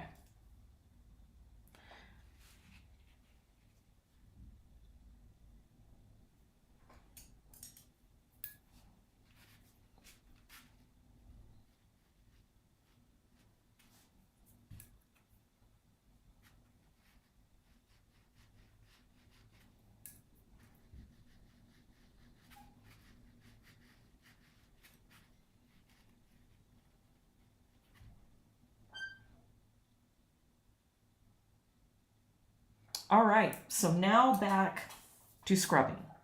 So I'm going to take that number 2. No. I'm going to take the oil brush.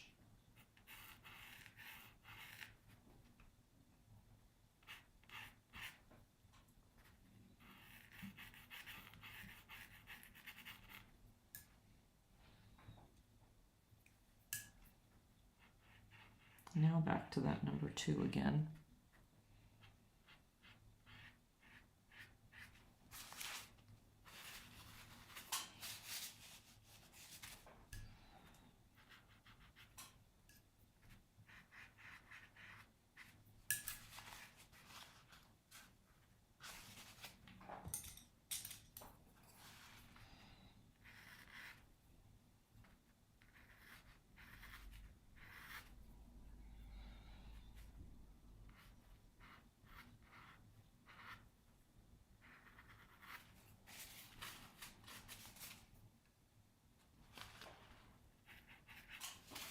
Okay, now that I've lifted some of that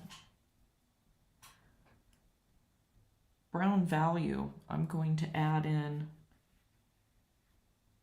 back in some yellow. And then I'm going to soften that highlights.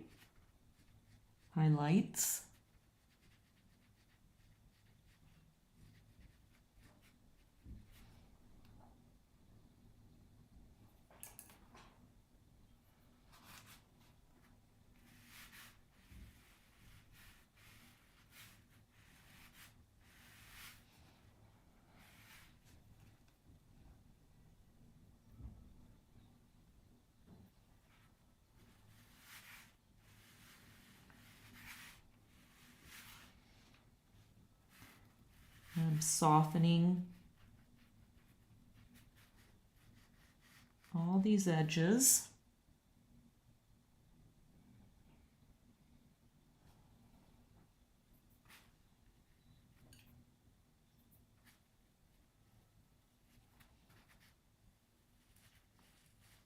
Building up some of that value again with the yellow.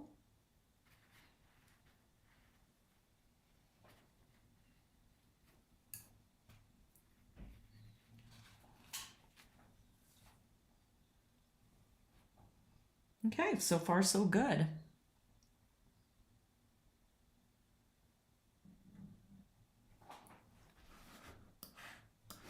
All right, so let's stop for a minute.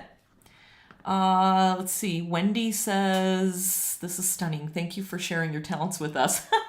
I don't feel very talented today. I really struggled on some of those areas. Okay, so Julie says, why is my paint bleeding when I lift highlights, especially the coffee browns? So when you are along an edge, always keep your paper towel, add a little bit of water, and then do what I did and very gently lift it up with a paper towel, and then it won't bleed into the other area. Shannon is asking, one of the things that is great about a live stream is that you share when you get off track and don't linger there. My nature is to linger there and then I overwork it. Yours is really lovely. Thanks, Shannon. Yeah, I mean, obviously that happens when you're painting. You know, you go, oh, wait a minute, what about that area? Oh no, I see something over here. So yeah, I did get a little bit distracted. First I started with the bubble, which we're not done yet. That being said, let's go back to that bubble.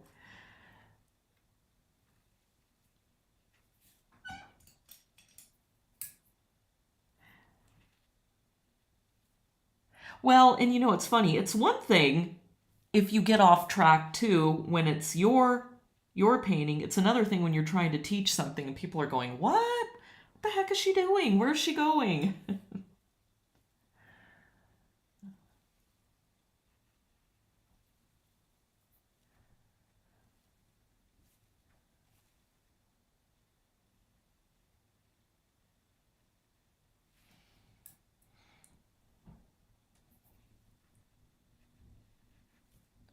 There we go. So now I'm just kind of building around that bubble.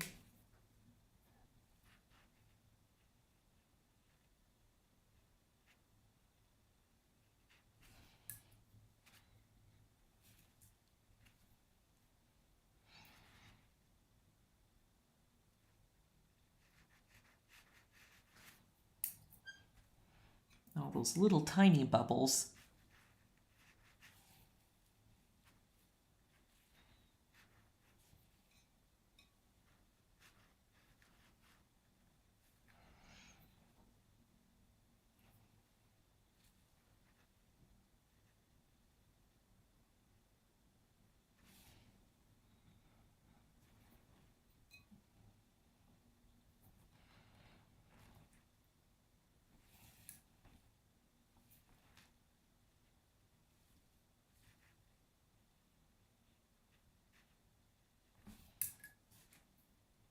Okay.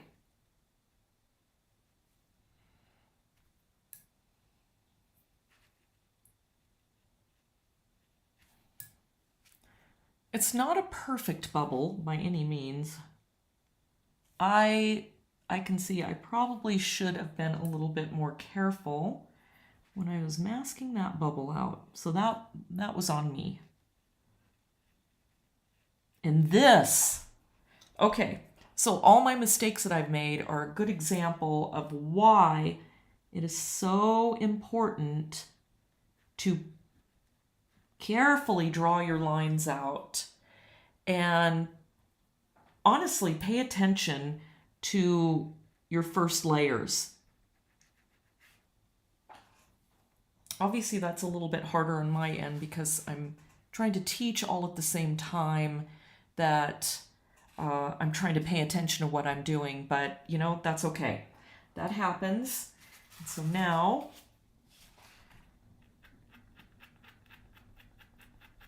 okay, see how I put a lot of water and then I am immediately lifting that water up. And if you do that, you won't get that bleeding. It's going back to Julie's question about it bleeding.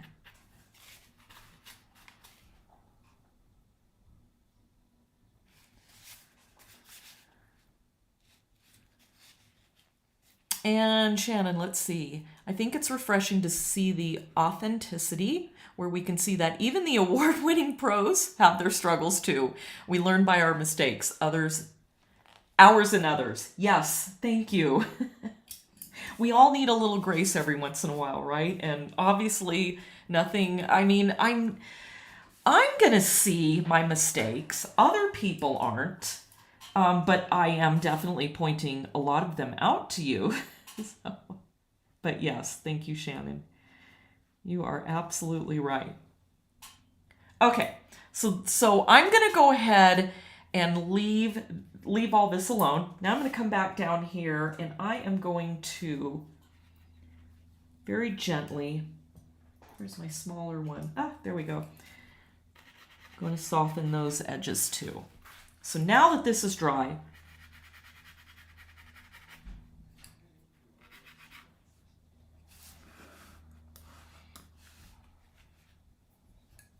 I can pull out those highlights. So back to the scrubber.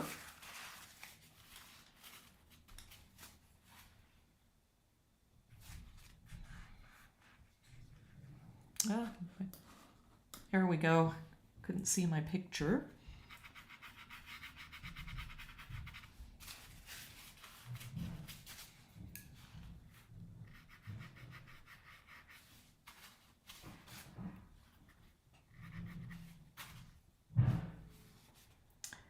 Give me just a minute. I'll be right back.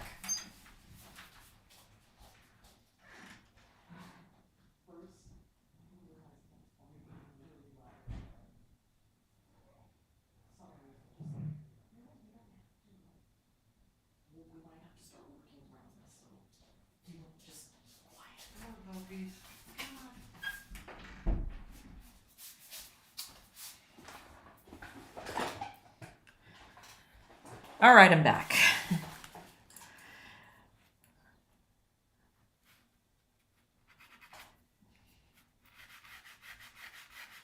Whoop. Got a little too close to that little leaf.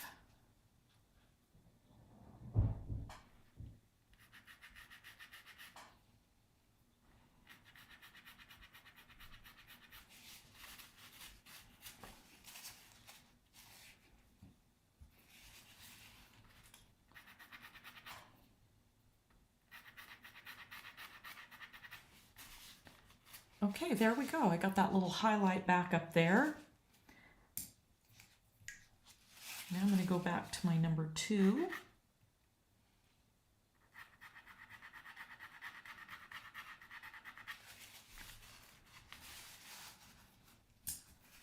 Actually, back to the oil one. And, you know, I mean, it's up to you how many highlights you want to pull out, or maybe you did a really good job at kind of painting around them.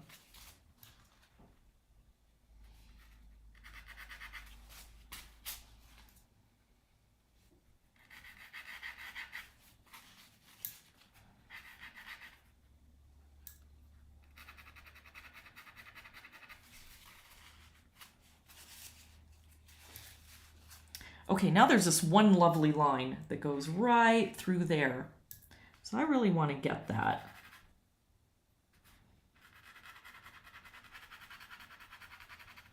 And yes, I'm going to pull up a little bit on that red, but I'm just going to lift it right up.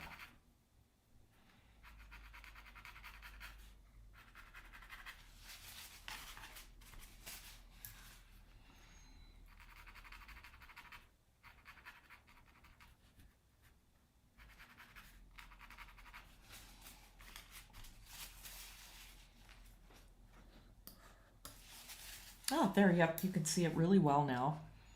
And it's going to go all the way up into this flower.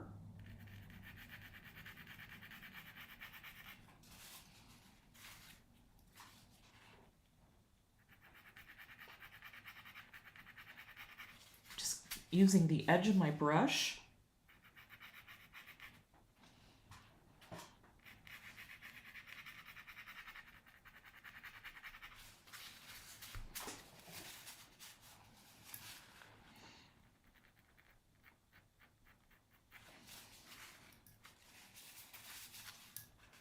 Nice.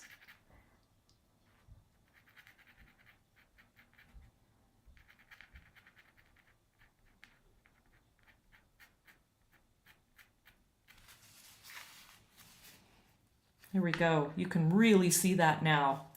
Lovely.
Oh, now it looks like, you know, all the reflections are starting to show up. I'm very happy with that.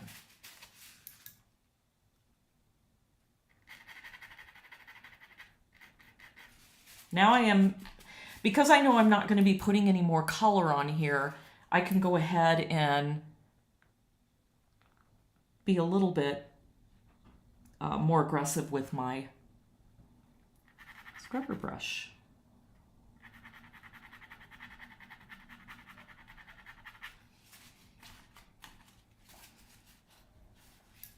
Boy, and I could keep going. I mean, I could add all of these in.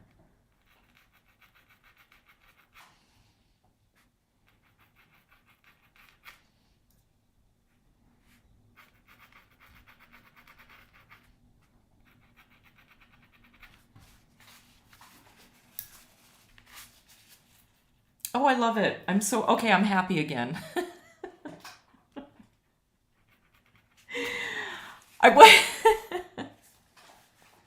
Okay, I know this is a serious thing, but we should be having fun. So I'm not very happy with up in there. I would have done this area a lot slower and really built the values in that bubble. So it's not my not my favorite part of the painting right now.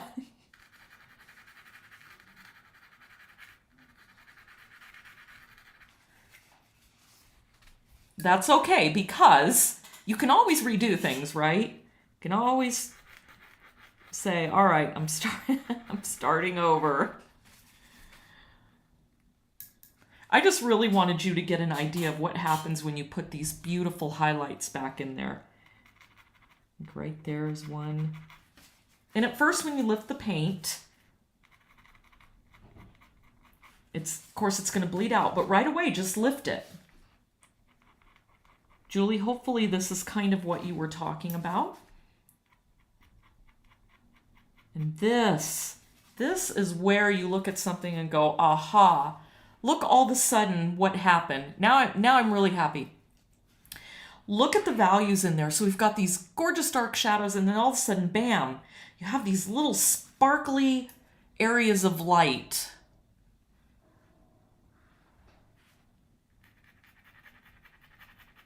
That's, to me, what really makes it come together.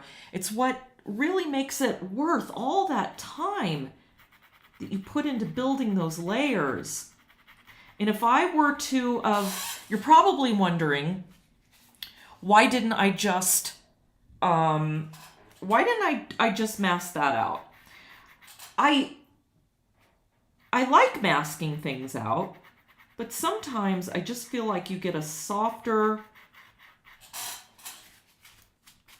just more gentle edge when you use a scrubber brush.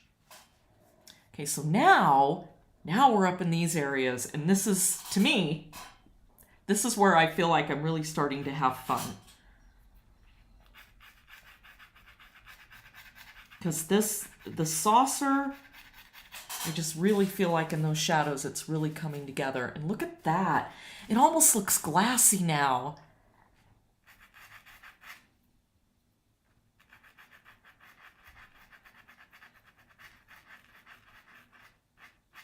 And yes, you can obviously see I'm pulling up little bits of paper, but this is 300 pound. I've actually, and it might be that I said that on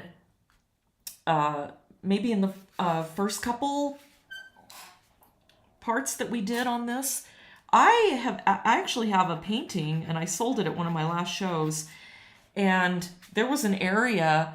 It was a background. And backgrounds, they can take a lot of work. But I just wasn't happy. It just wasn't going right. So, I scrubbed that whole background out. And I put it all back in. So even though I had scrubbed areas out, it was beautiful. It really did come out good. I was just so proud of it. Whoops, excuse me. Let's see. Right under here. Now I'm kind of getting into my groove with scrubbing.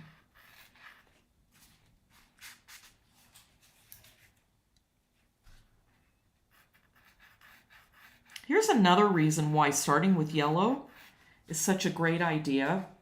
It's because if you have yellow as your first layer and you put a lot of water on that paper and you let that yellow just like a paper towel really, really sink deep down into the paper, when you go to pull up highlights with a scrubber brush, that yellow it kind of stays a little bit, depending on how hard you scrub. But most of the time, you'll still see some of that yellow. It's really making those transparent staining colors work for you.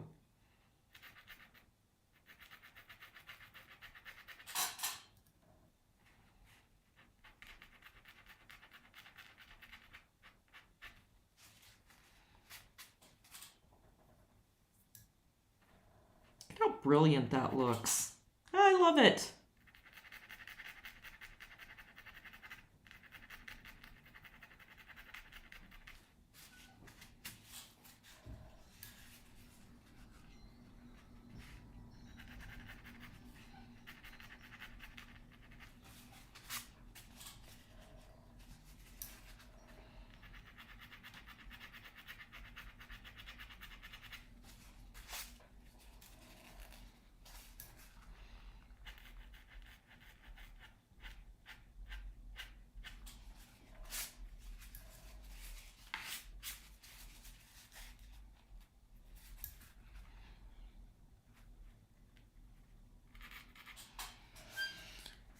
Okay, now I'm gonna fix this handle a little bit.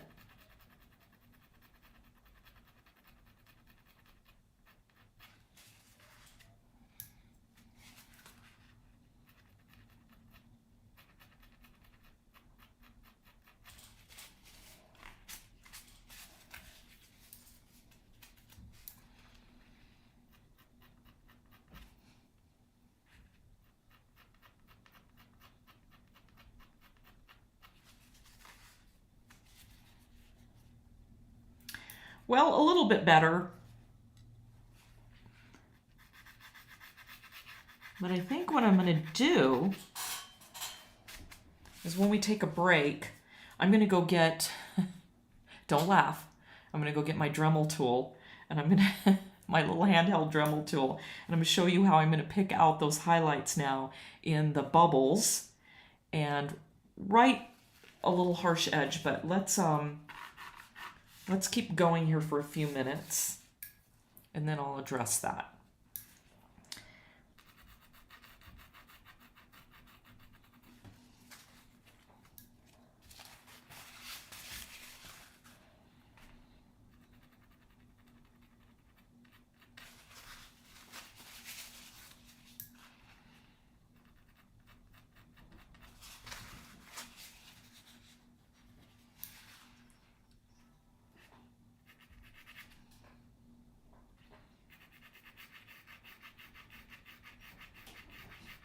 Now, if I weren't filming this and I were just painting, I'd be so upset with that right now that I wouldn't touch it again for probably another day. Kind of come back at it with fresh eyes.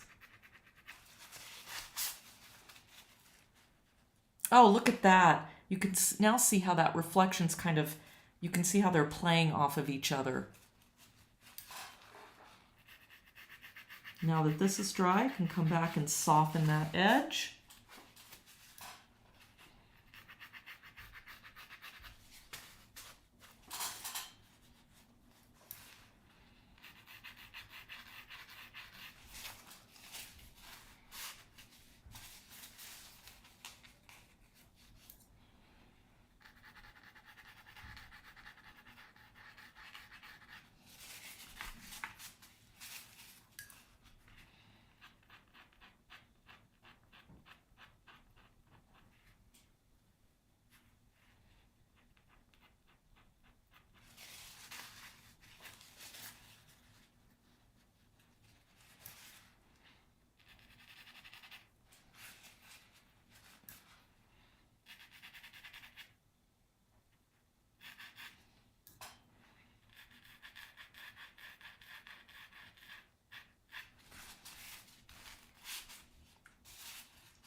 There, it's starting to soften those edges a little bit, so that's looking much better.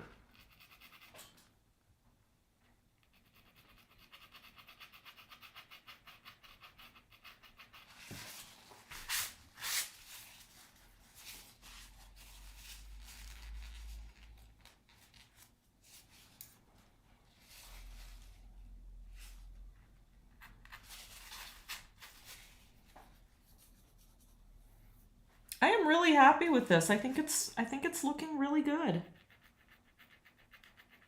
Okay, now let me show you what happens when you go to add back in some color.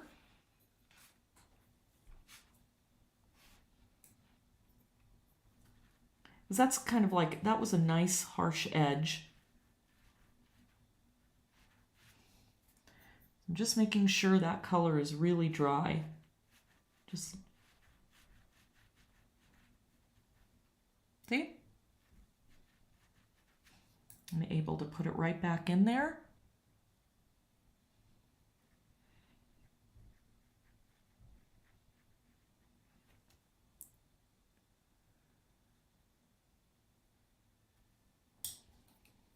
And if I was to flood that area to get back that nice sharp edge, it would just bleed in there. But just make sure when you do that that you use some very, very thick paint. Make sure it's just damp.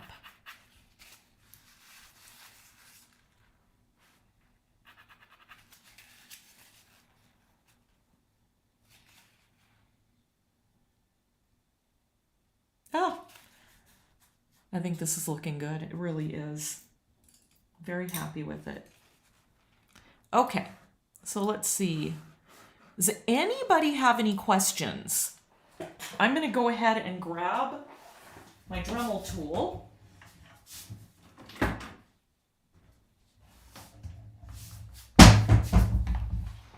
So you can see what I'm going to do.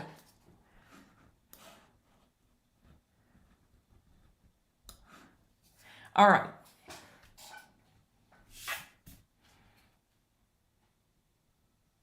So here's my Dremel tool. I go and get these very, very tiny, tiny tips. Maybe you can see it better in a little white area. There we go. So that's tiny. And they have all kinds of tips that will sand. And this is like one of their little sanding tips. So, okay, here I go. What I'm going to do is I want that to be a nice bright highlight.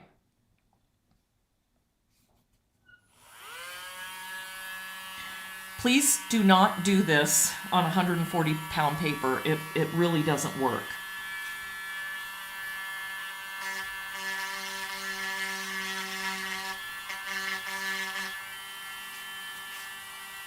There we go. Got my little highlight back.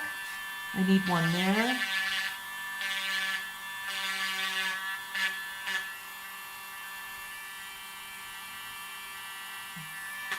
Oops.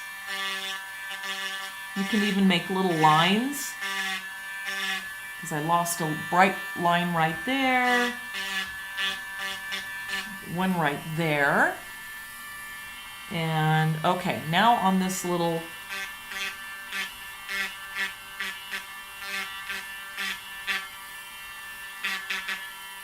there, you can see how that really brought it out. And then there's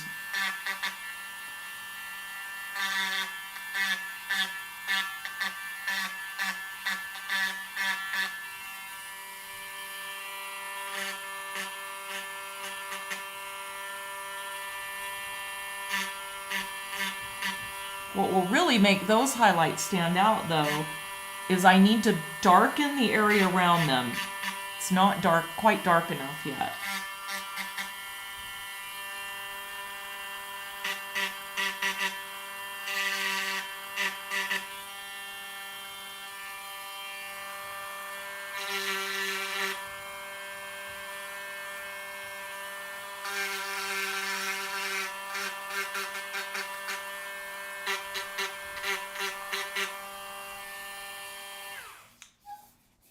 Okay, now you know my tricks.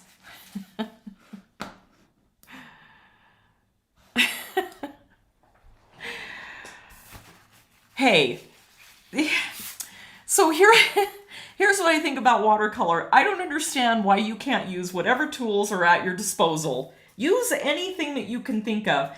I mean, heck, I've seen people, and how I got this idea was I've seen people using X-Acto knives to scrape out cobwebs. And you know what? This is just easier. In fact, I'm going to go in here and add a little bit more of a...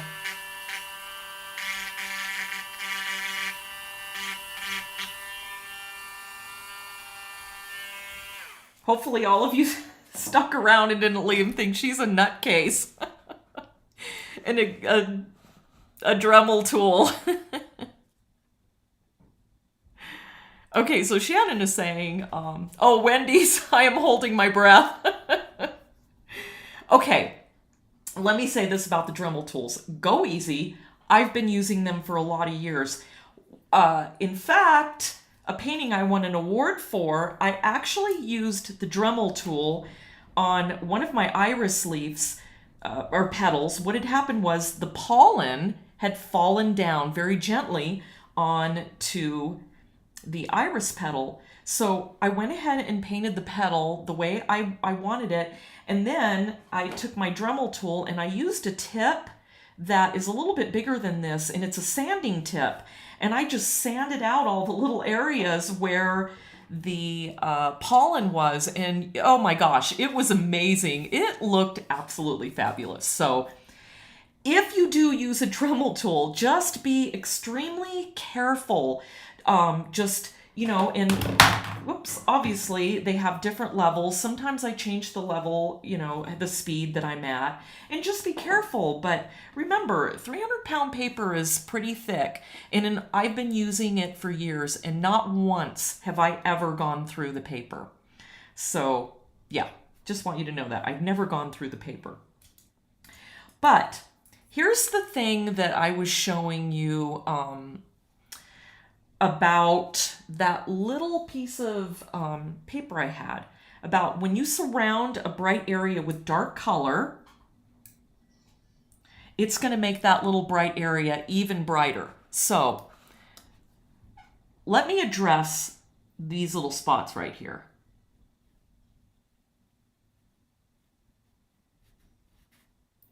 See how that immediately kind of brightened it up?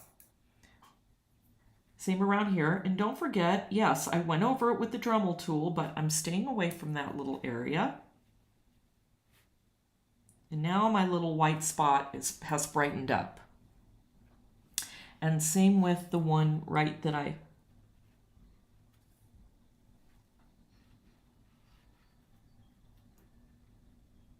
Dremeled right there.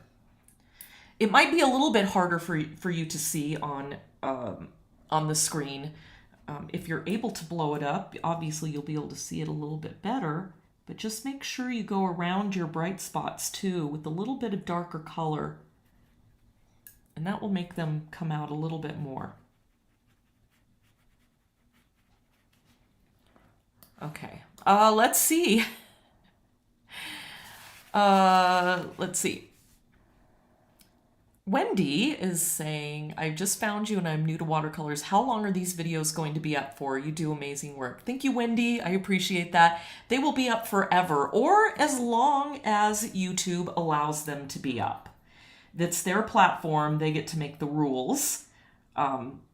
So what I might do is download the videos and also put them on my website so that if YouTube does somehow change their algorithms or what they allow on there, it'll still be there.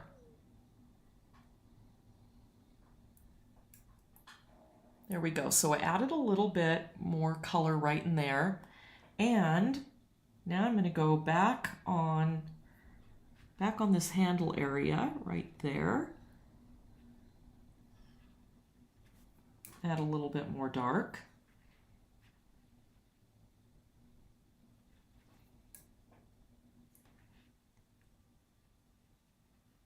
Now that you're really seeing my painting process, you can see that I just go through a lot of back and forth, back and forth, back and forth. Okay, now that this area is lighter, I'm not speaking specifically about that area, but you know, it's always a game of understanding the value in that color. Is that light? Is that dark? If I make it darker, what's going to happen? Is this going to look awful? Now again, see how I scrubbed in that area? But look at that. I'm still able to come back in and put some color in there. And now I'm going to come back around that little dot that I dremeled. And now look how bright that is now. I got it back. I was able to save that. And even these little guys right up here just went right around. I lost one. I'm going to have to put it back in. That's okay. I hit it with my brush. Didn't mean to do that. Okay.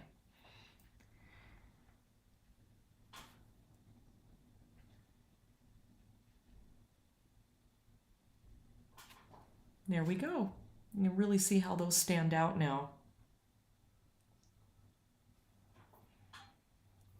Let's go. All right, I'm feeling so much better about that handle. Yay. Okay. I'm okay with that. Again, I could really keep working for a long time on the inside of the tea. I don't think it's awful. I think I could have done a lot better. And I really, really hope that that makes you feel a little bit better when you make mistakes. I make them a lot. So, okay, I think I'm going to go ahead and stop with this. And now let's go back to the background. What I think I'm going to do, though, is take a little break. I'm going to go heat up my tea that's sitting next to me. And in the meantime, if you have any questions about the Dremel tool or any of the highlights that I've picked out, go ahead and put them up. I will be right back.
All right, I'm back. Let's see. Wendy, voila. Thank you. It's so odd, but you know what? How are we ever going to learn new things unless we try stuff, right? That's just what you have to do. So let's see. Shannon, what kind of burr are you using? If it's not a sanding burr, I'm fascinated. I like the manageable size of the Dremel you are using. You know what? I don't know exactly what it's called. Let me move the painting away so you can see the tip a little bit better. It's a ball tip. I guess it's meant for carving, but it's very, let me say this. It doesn't have like little serrated edges on like some of the Dremel tips. Let me see if I can get it up closer. Okay, there, now you can really, really see it. So it's kind of rough because it sands a little bit. And then but you can find all kinds of tips. And I think we got this, I got this at Home Depot, something like that. And then usually they have hanging next to the Dremel tools all the little types of tips. So Yeah, and like I said, I have a couple bigger ones. In fact, while I'm taking a little bit of break here, let me see if I can show you some of those.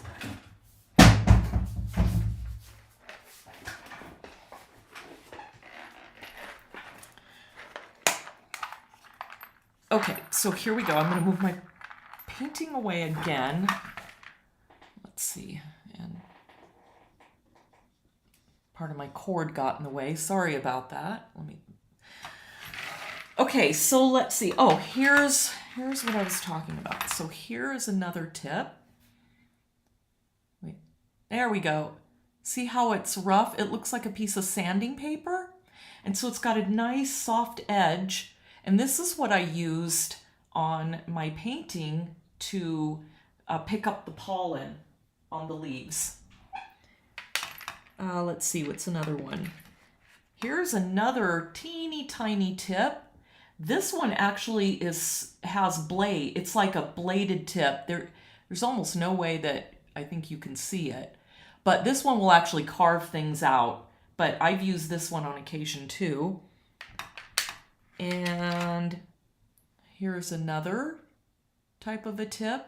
This works really well if you want a nice flat sanded off area.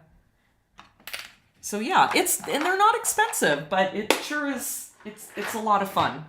It's a great way to pull out a highlight. Just showing you that there isn't much that isn't savable. Okay, let's see. So Wendy, what is the name size of the tips or nibs that you use? Yeah, that's what I was just showing you. I don't know what the names are. I don't even think I was really paying attention. I was just looking at all of the tips when I bought that Dremel, and I just tried a bunch of different ones to see how they worked. Shannon, thank you. Oh, and it may be a jeweler's kit. Brilliant. Oh, well, I'm glad somebody thinks that's brilliant and not goofy, but okay. You can see it really does work. That really saved that little area right there. So I'm pretty happy with that. Okay, so that aside, let's go ahead and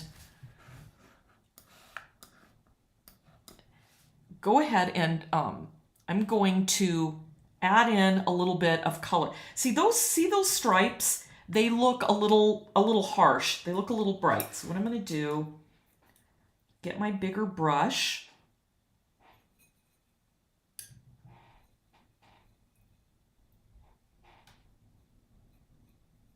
Mix up a little bit more of that gray.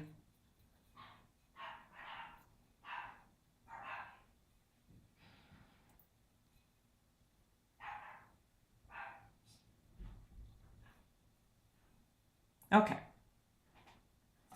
Cleaning my brush. I'm getting plenty of water on it. I'm not too worried. I'm just going to start in this area. Let's see how... There's a tiny bit of that black that's lifting, but that's okay because I'm also using that to help soften the edge. And you notice that I'm doing this. I don't have any water.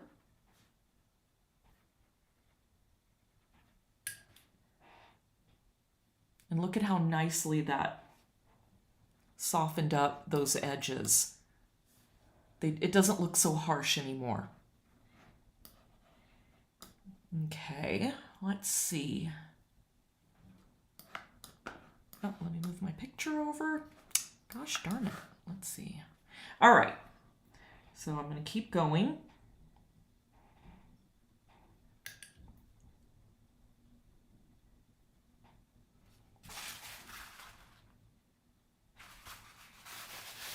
Went over too much on that lace. I just wanted to get a little bit more color.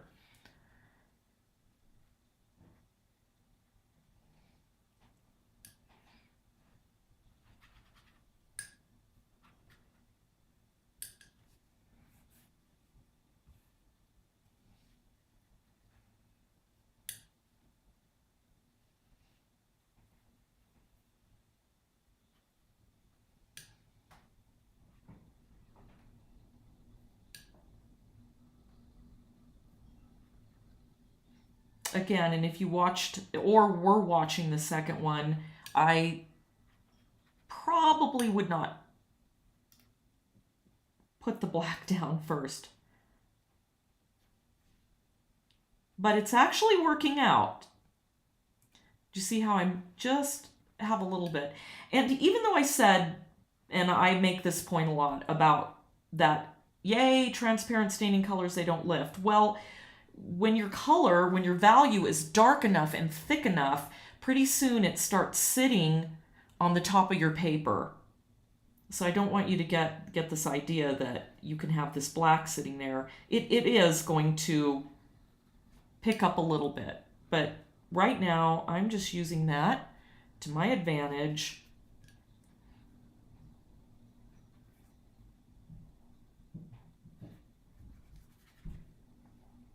Just softening up that white a little bit. As long as you have plenty of water on your brush,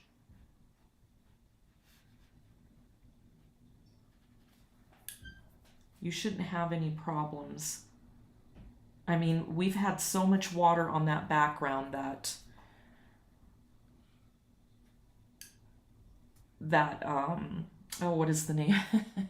The sizing on it has really sunk into the paper, so.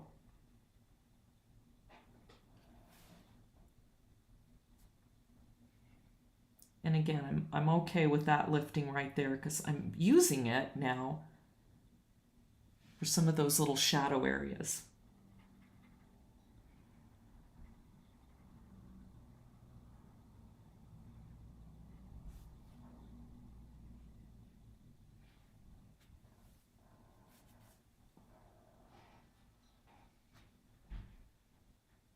Oh, yikes.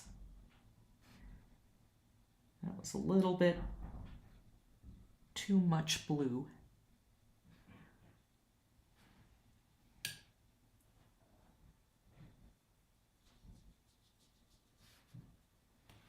Okay, I'm going to leave this alone. And I'm going to go up here.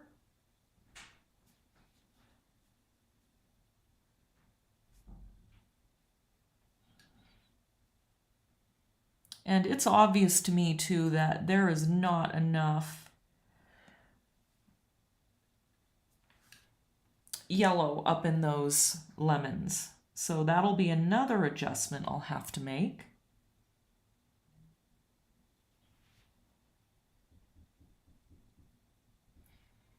See how I pulled some of that color off just a little bit.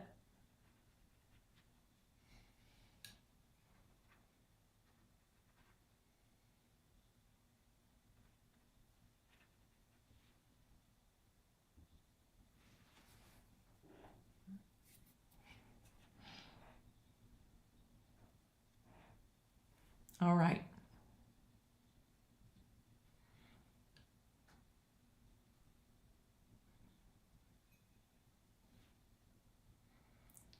We have much deeper shadows in here.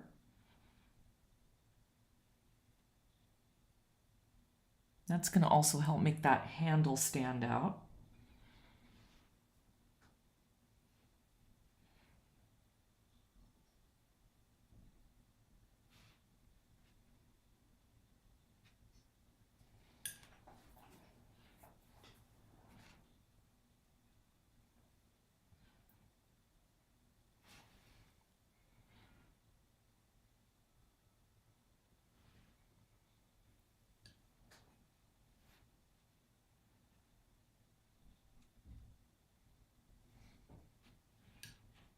See, I should have had more yellow in there. That's another area I need to address.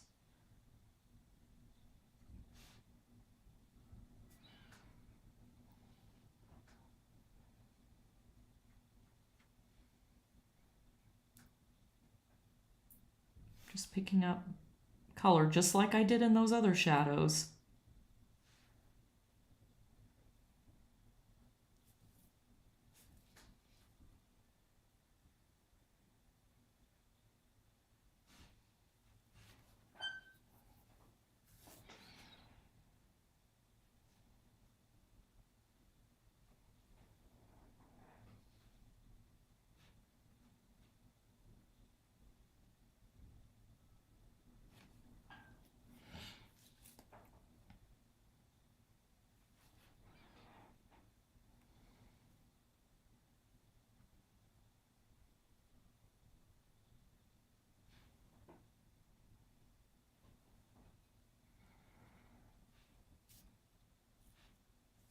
All right, now what I'm going to do is I'm going to take a smaller brush. Whoops. Let me drop down the size of my picture here really quick. I'm going to turn this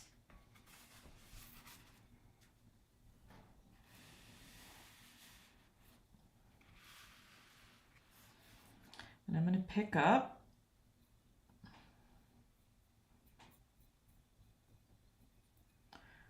some of this. I'm picking up some of the shadow color.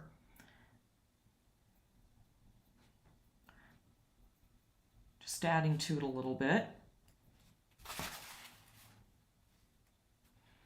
And I'm going to go right under that cup, the saucer.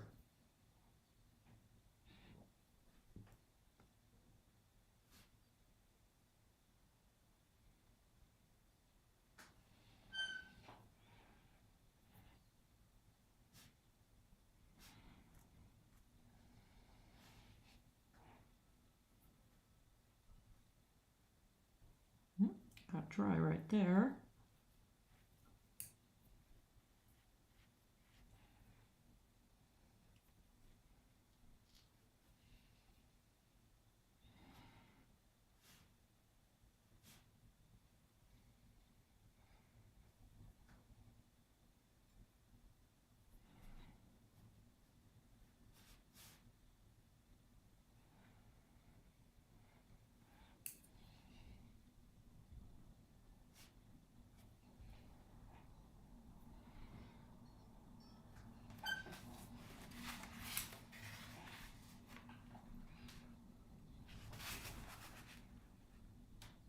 Okay.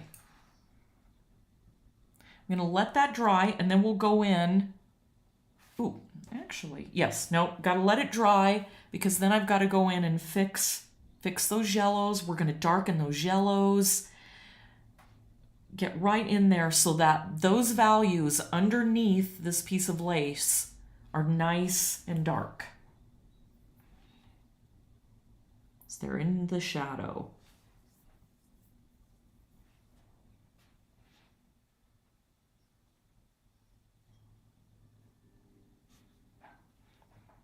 Okay, so I'm going to let that dry, and then while that's drying, I can go around and I'm going to start on this outer edge right here. And we'll put those shadows under there. Okay, it looks like somebody made a response. Wendy, this is making it pop. Looks great. Ah, thank you, Wendy. Yeah, I think so too. It's going to look really good. I mean, this is all the final details now, and it's really starting to come together. Okay.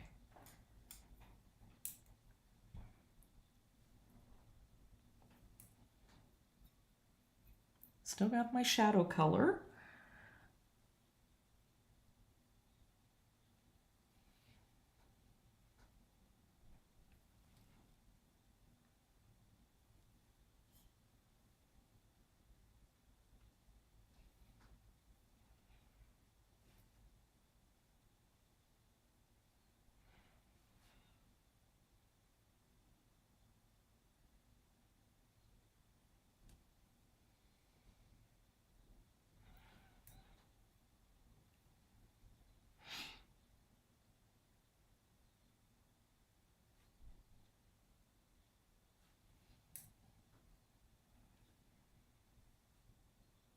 So I'm trying to make sure that in these little holes, I'm varying the shadows a little bit, even within those holes.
I'm just taking a damp brush and softening those edges.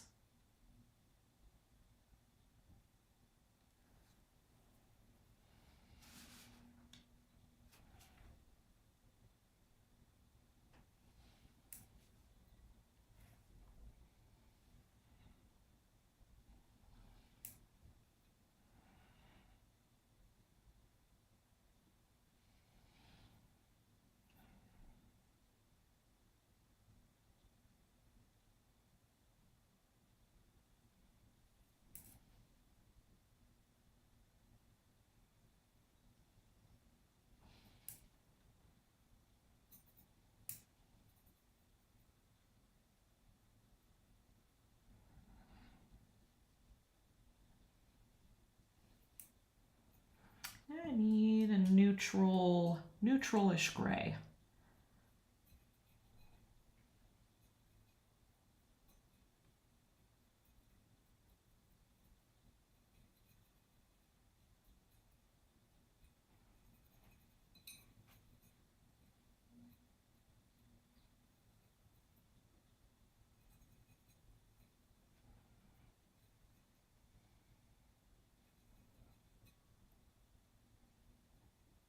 Okay, that's pretty good.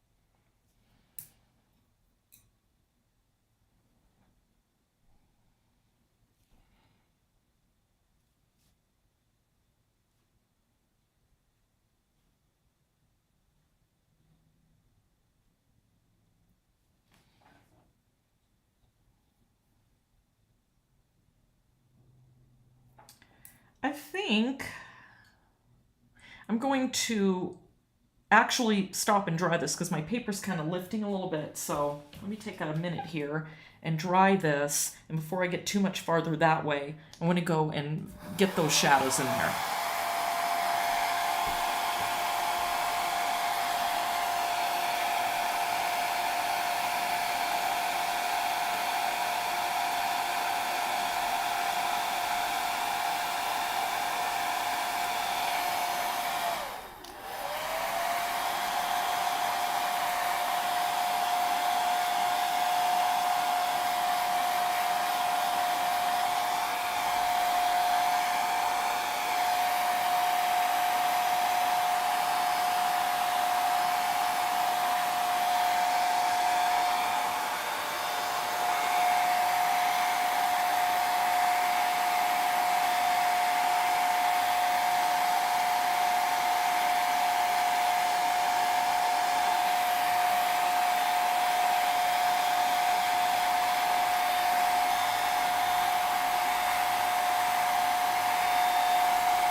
Okay.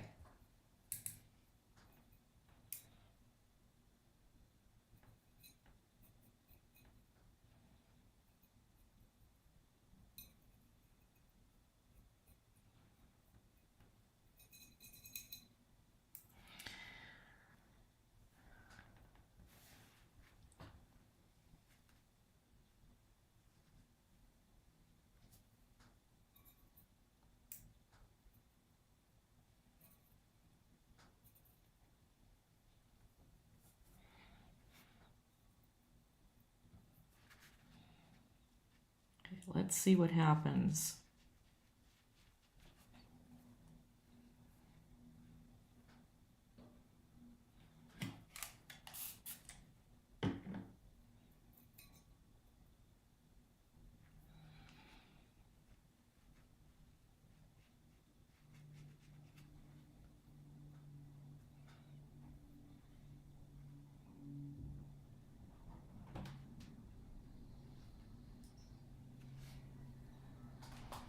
You see how it really made that white edge just really pop.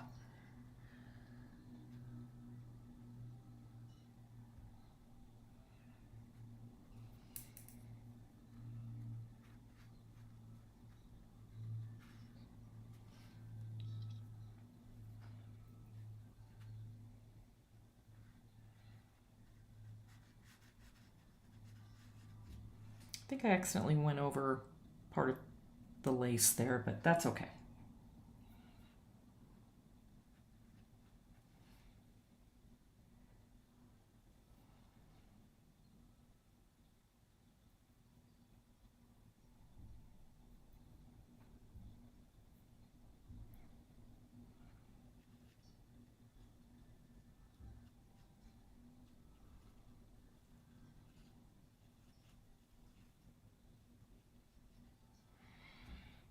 And I'm going to put that aside.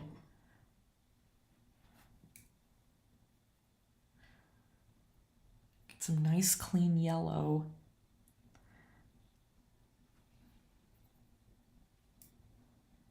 Oh, whoops, too much yellow.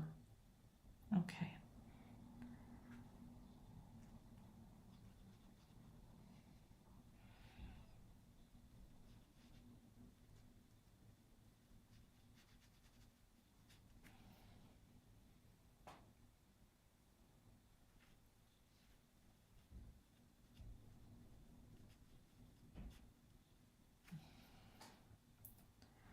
You couldn't see that, but I reached up onto my other palette and grabbed some of that gray.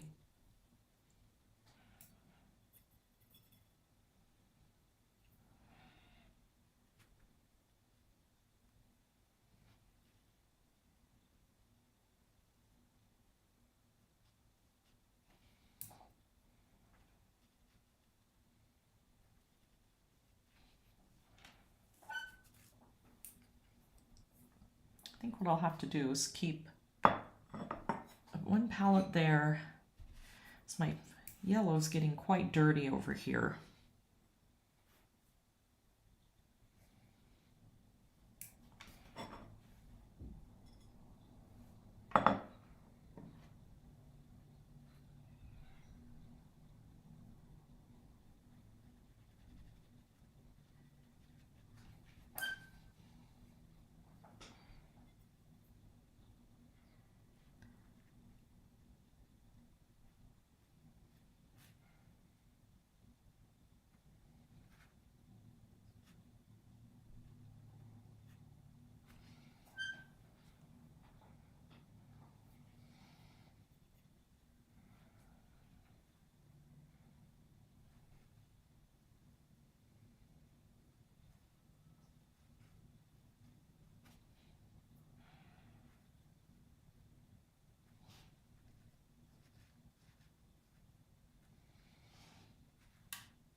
So you can see now how when I put that shadow in there, it has simultaneously lowered the value of everything and dulled down the yellows and the reds.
that really came alive. That I'm really happy with how that looks.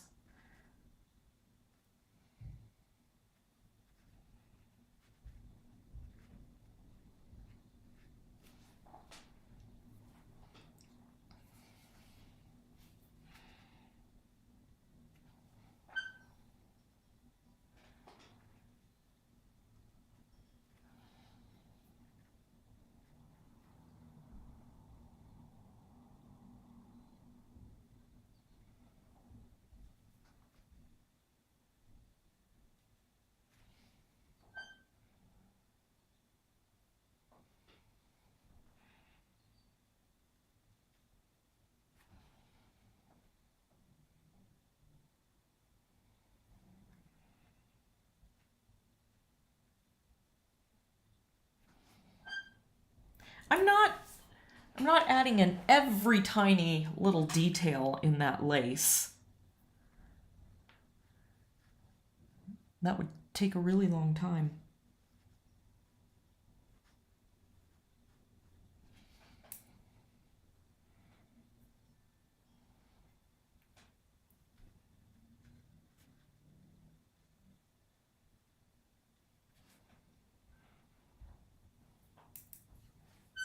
So what I'm going to do now is I'm going to let that area dry.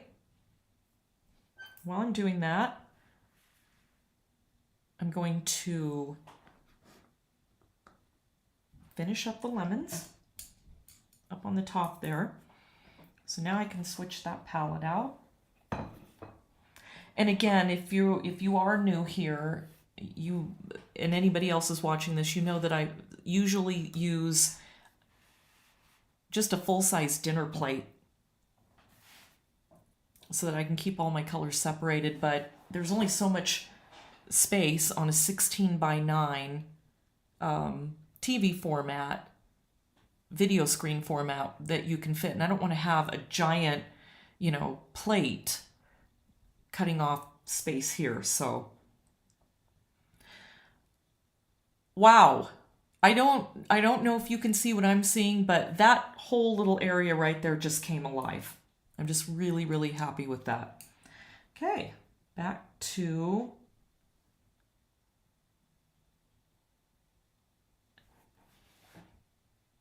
you know what? I'm going to have to turn this upside down.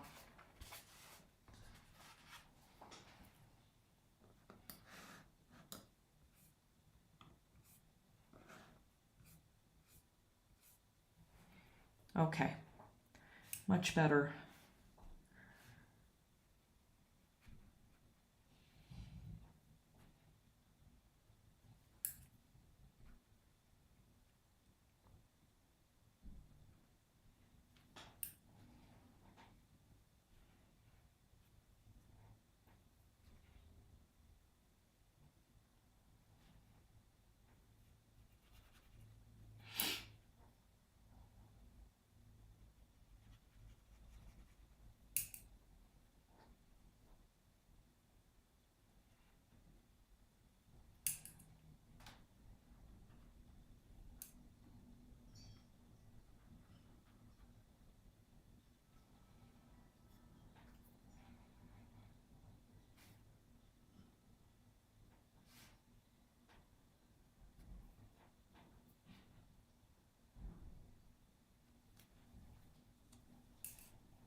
There we go.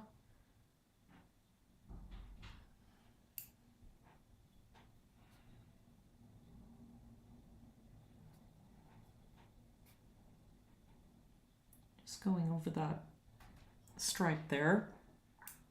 Getting a little bit darker. Aha. Right there. That helped.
I reached up and grabbed some of that gray that I had mixed.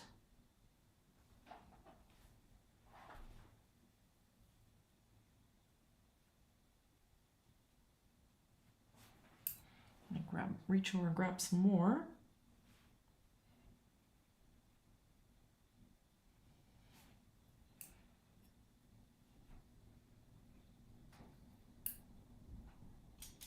Go into a big brush.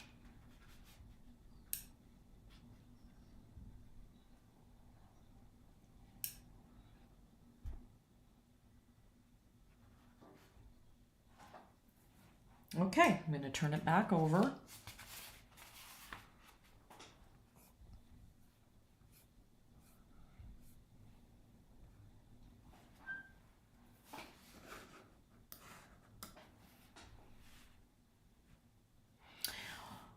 Well, I am very happy with this.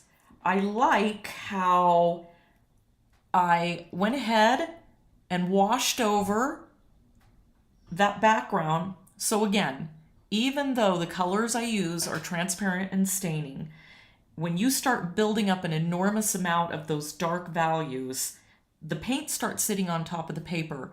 But I saved myself, used that to my advantage, and it helped soften the edges and actually made it look a little bit more fabric-like. So I'm pretty happy with that.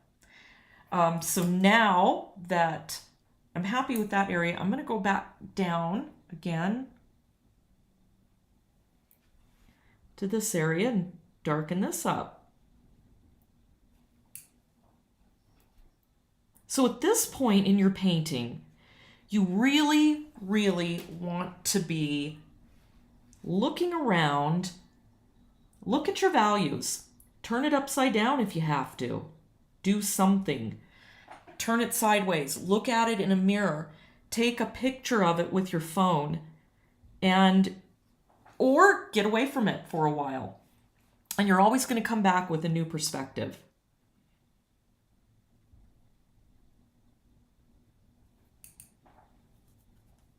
In fact, I normally get up quite often when, oh, excuse me. Oh, oh my goodness, excuse me. The wind is getting so bad outside. Oh my gosh. So we are having the worst windy season. So anyhow, what was I saying? What was I saying? Yeah, I normally when I'm painting, I get up and I take a lot of breaks just so I can get, different perspective. And I think I've said this before.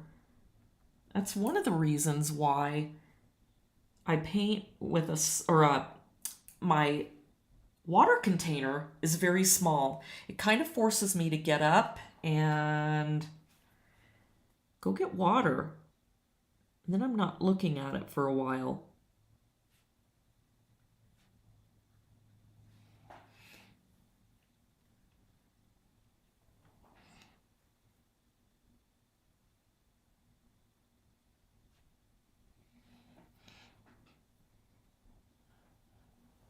And I need to pull my gray back. Just wanted to finish getting those edges.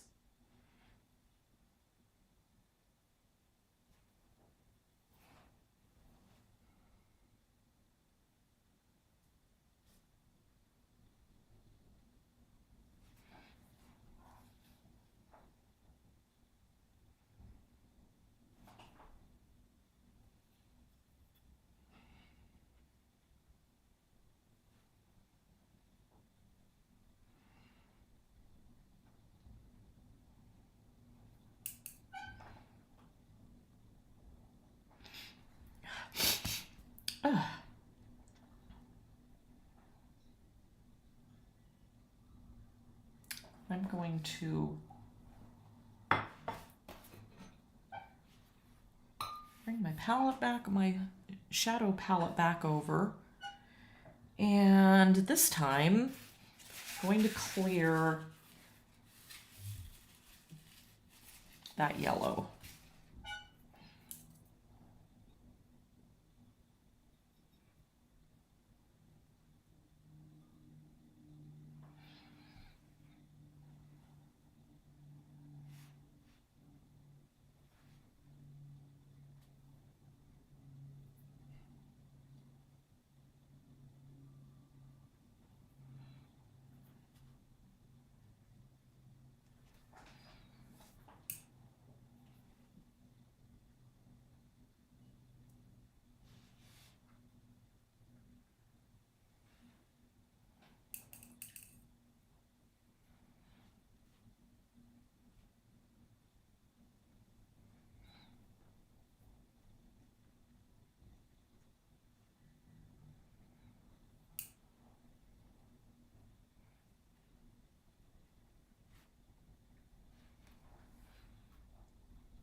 Let me go back to a smaller brush. Okay, here's a question. How do you decide when it's time to stop tinkering with the with the fine details? Oh my gosh, I tinker for a long time. Like, to me, this is not really any detail. If I were going to redo this, I would have kept at it till I had just much more glow in here. Like, I would go back now and I would probably add a little bit of yellow in some of those areas. In other words, I'd be doing things like this. Little tiny areas here and there. And I would have drawn out this lace. I would have got every little detail in that lace. Probably would have drove me crazy, and I would have never wanted to do it again, but that's most likely what I would have wanted to do.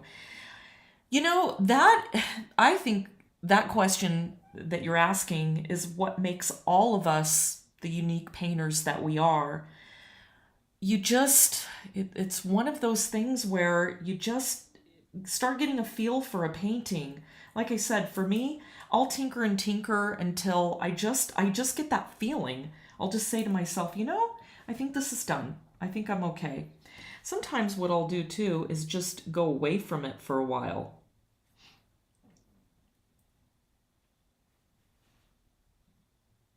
Then come back to it and see if there's anything that I've missed.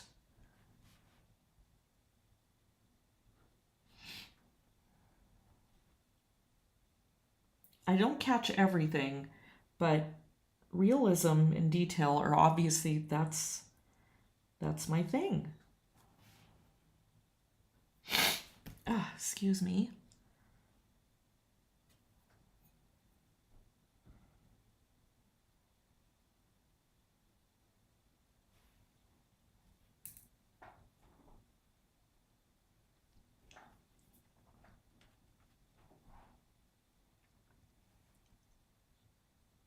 For instance, on this little lace area, what I can do now, and it's pretty dry, I can very loosely, I'm going to take some of the yellow, just darkening it up with that gray mixture. And now I can actually it needs a little bit more blue.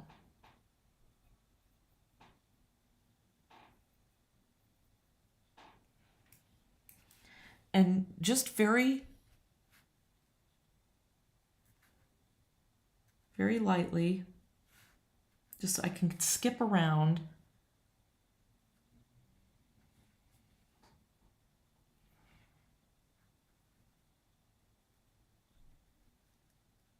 And just add some top shadow layers.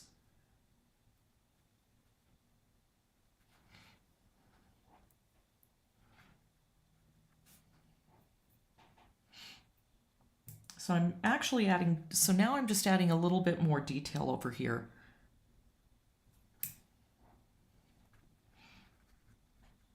I'm kind of leaving, oops, accidentally hit my camera. Okay. So what I'm doing is just kind of skipping around, and I'm leaving white areas in the lace so that, because that lace is kind of bumpy,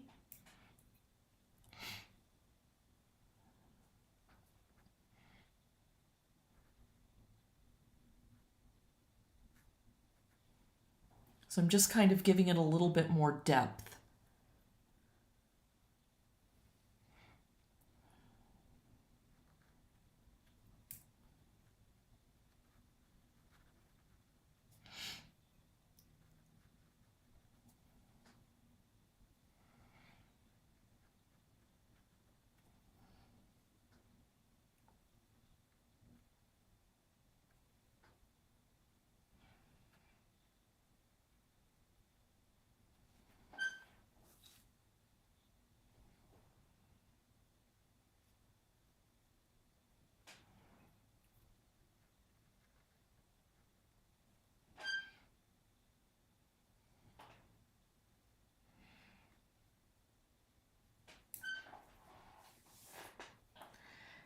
Now, for this area right here,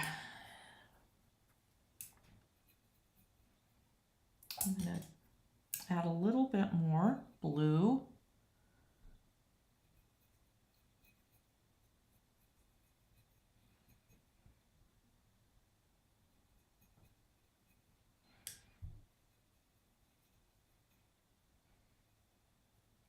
So now I have a nice watery mixture up there.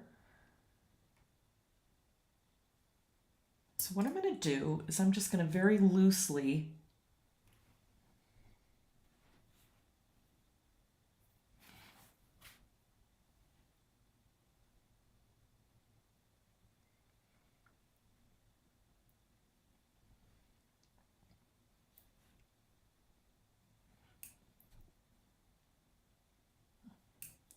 I'm just using a very watery mixture so that that white doesn't look so flat.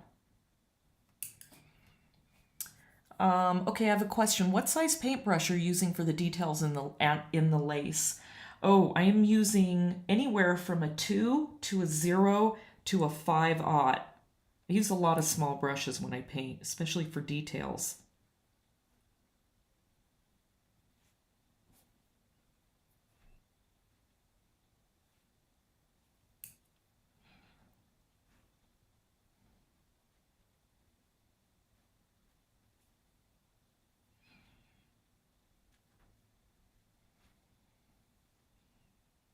So now I'm trying to carry some of those shadows so it doesn't look like there's just a solid edge. Just kind of bringing them forward a little bit.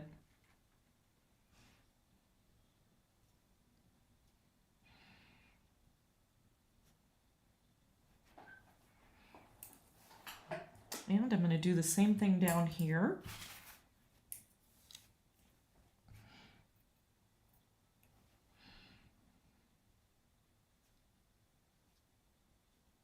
Oh, look at that. See, I have a little spot of color I dropped. Oh! Oh, excuse me again. Excuse me just a moment.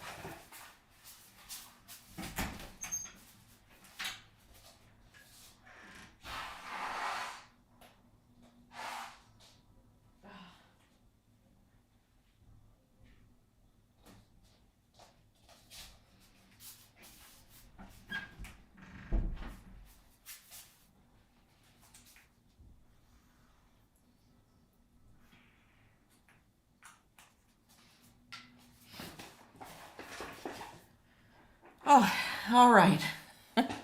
Excuse me for that. Whew, the wind is just, it's crazy outside. This is the windiest we've ever been and the worst allergy season we've ever had here.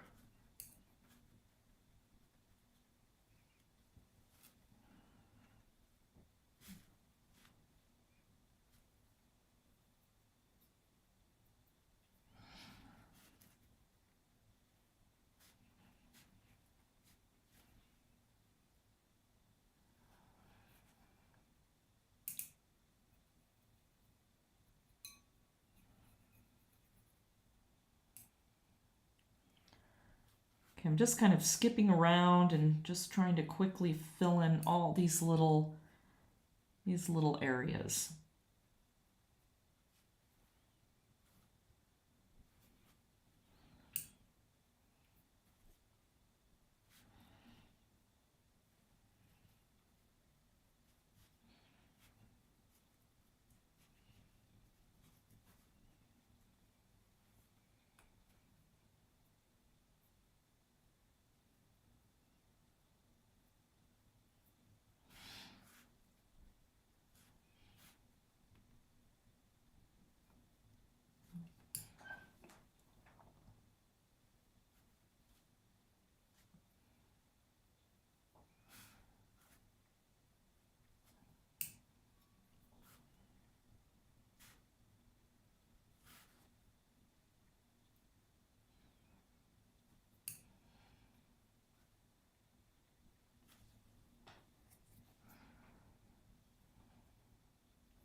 Oh, look at what I did right there too. I have a big splotch. So I'm gonna take a scrubber brush and just soften that and try to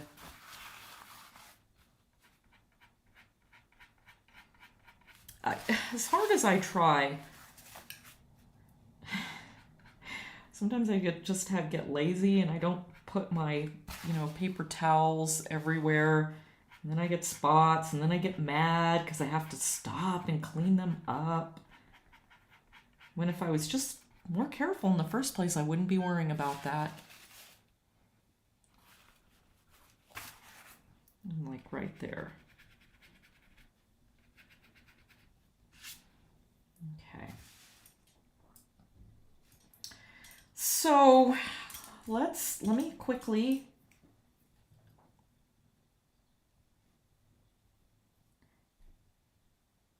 get the rest of this shadow areas in these backgrounds behind the lace.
Okay, I think I've pretty much got all the holes in except for, I pretty well do. Okay, I'm just gonna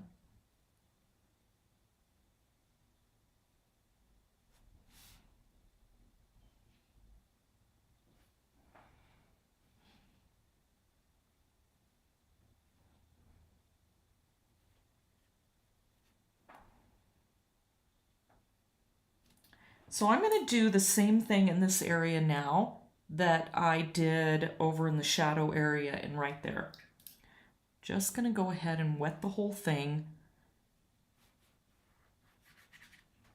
Use a bigger brush.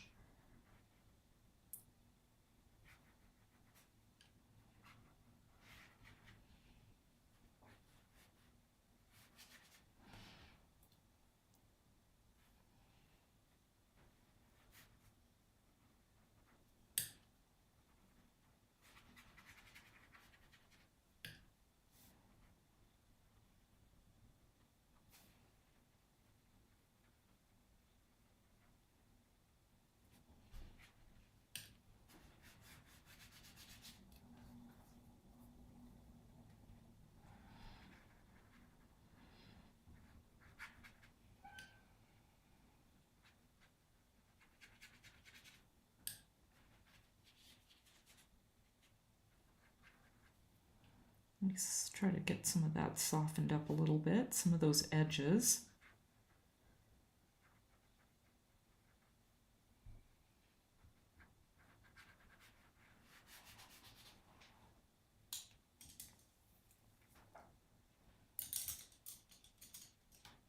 I'm going to use the number 0 on this.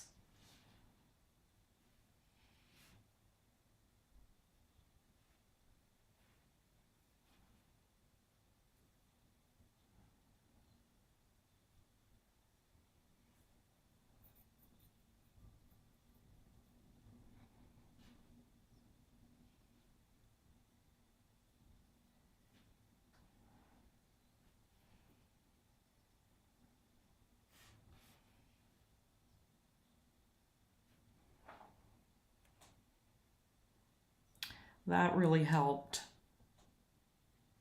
Oops, get a bigger brush.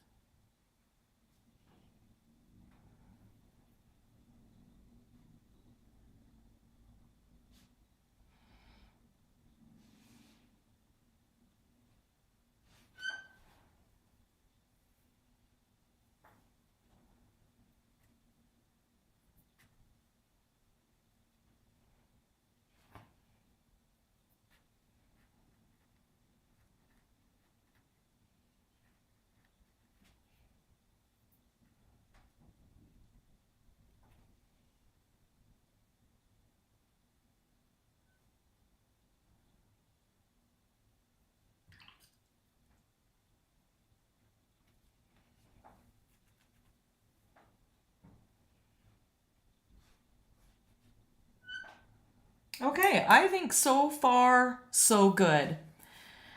Okay, as somebody is saying, but it is all worth it. Learning so many new techniques with this tutorial, cannot thank you enough. Oh, you're very welcome. Obviously now that I have got, let me think for a minute before I say this. The lace is not looking as flat. But now when this dries, I still need to go and we need to put some very, very dark edges on there to really make that lace look like it's coming forward. Kind of the way the teacup and saucer look, but so far so good. I would really honestly say that's kind of the last of what we've got to do is just get in those shadows. And honestly, I really could have done a better job there. And I think what I will do maybe tomorrow, you won't see this, but I'll go and I'll just spend some time and really firm up those edges. And then I will post a picture of it so you can see what it looks like. See, like even now, I'm kind of looking at the saucer. Even though my saucer has lots of good yellows, I honestly don't know if you're able to see that. I hope that you can. But so far, I'm just very happy with it. Does anybody have any other questions while I'm waiting? Go ahead and post them, and I'm going to dry this, and then I'm just going to show you what's going to happen as I darken just some little tiny edges.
So while I am letting the rest of that, I'm going to let it cool and see how dry it got.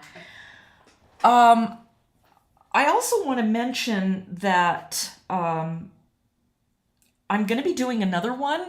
It's probably going to be in about 2 weeks.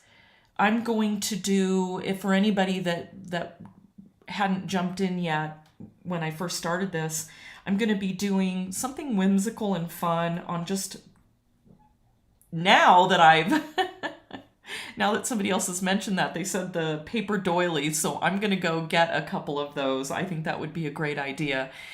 It'll be a little bit more simpler and it will be flat, and then maybe I'm going to have I'm going to probably do it on my table, so it will be a very simple, the shadows underneath will all be gray, and it'll be like a little cupcake and a little note card. So I'm doing quite a few of those. It's just going to be something whimsical and fun, but I want to find a really cool cupcake, so I'm going to go around to the few stores and see if I can find one with some cool pink frosting or little sprinkles, something. But that I was thinking would be a great next tutorial. Or and somebody else has been waiting for me to do this, lily, like a stargazer lily, but laying down on a cloth. So it's a little bit interesting, and maybe from the perspective from the top down, I think that would be really pretty. And so that might be one I'm going to do also. So I think one more thing I'm going to do is I'm going to turn this, and I want to get a little bit darker right along that edge.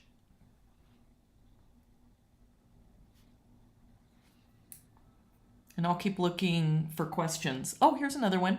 Do you ever paint animals or landscapes? Wild animals, the one I do paint is hummingbirds. I love hummingbirds. I love goldfinches. Haven't done as many bird paintings as I like, but I don't know. I mean, there's a lot of wonderful artists out there that really concentrate on animals. I just don't. But I love birds.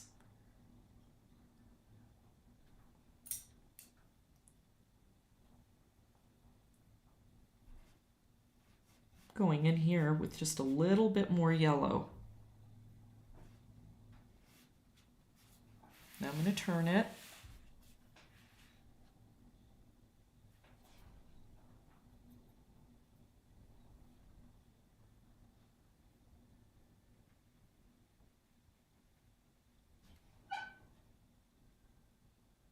Much better. Okay.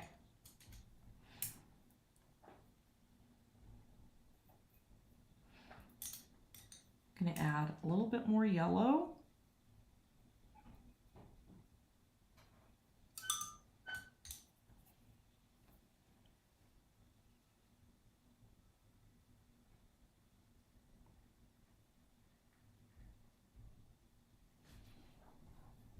I missed a little spot right there with that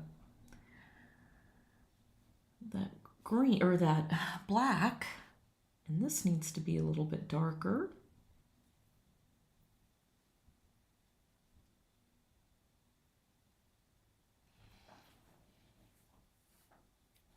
So you can already see just by adding little tiny edge makes a huge difference. So there's quite a bit more that can be done. It's amazing to see the difference darkening the shadows makes. Yes, and again, one of the reasons why I've probably said this a lot, the main reason that I like transparent colors is because even for me, it is very difficult for me to see, it's not difficult for me to see value, but value changes. Just like that, again, like that little strip that I made, it just, you darken an area and then another area looks light against it. So then you go and you change that area and it changed something else. So the whole time I'm painting, I am constantly making a judgment call on, do I make this darker? Do I make this lighter? And so there are quite a few artists, I guess, that are really good with figuring out right away what a value should be. That's not honestly my strong point. So I like to build it up slowly, little by little, and then I'll look at something else. And, so it just kind of, I go little by little like that. It takes experience and time, and who knows, maybe as time goes by, I might get a little bit better at judging values, but I don't know. I think everything changes so much that it's just a journey as you're painting. It really is. Oh, and so Shannon, let's see. I'm excited to do another one of these. Last night you and I painted together until 4:30 a.m. Wow. It's so easy to spend time with you and listen to you easily guide us from one thing to the next. Shannon, thank you so much for that. That's very sweet of you. I know as I'm talking and I'm painting and I'm thinking, it sometimes I stop and I forget words, and it's a challenge. It's a challenge. I look back now and I think about, our teachers in school, and wow. Even though I loved school, I loved learning, I just wish I would have given teachers a little bit more grace. It's quite the challenge to teach and do something at the same time. It really is, but I love it. I enjoy it. But I definitely sometimes stumble around on my words as I'm talking. I'm getting better at it, though, I feel like. I think when you repeat something enough, like a million times, you're eventually going to get it. You're going to get it.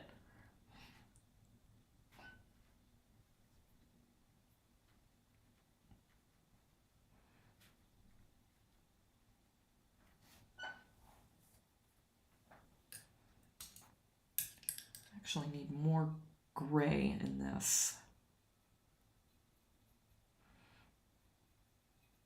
There we go.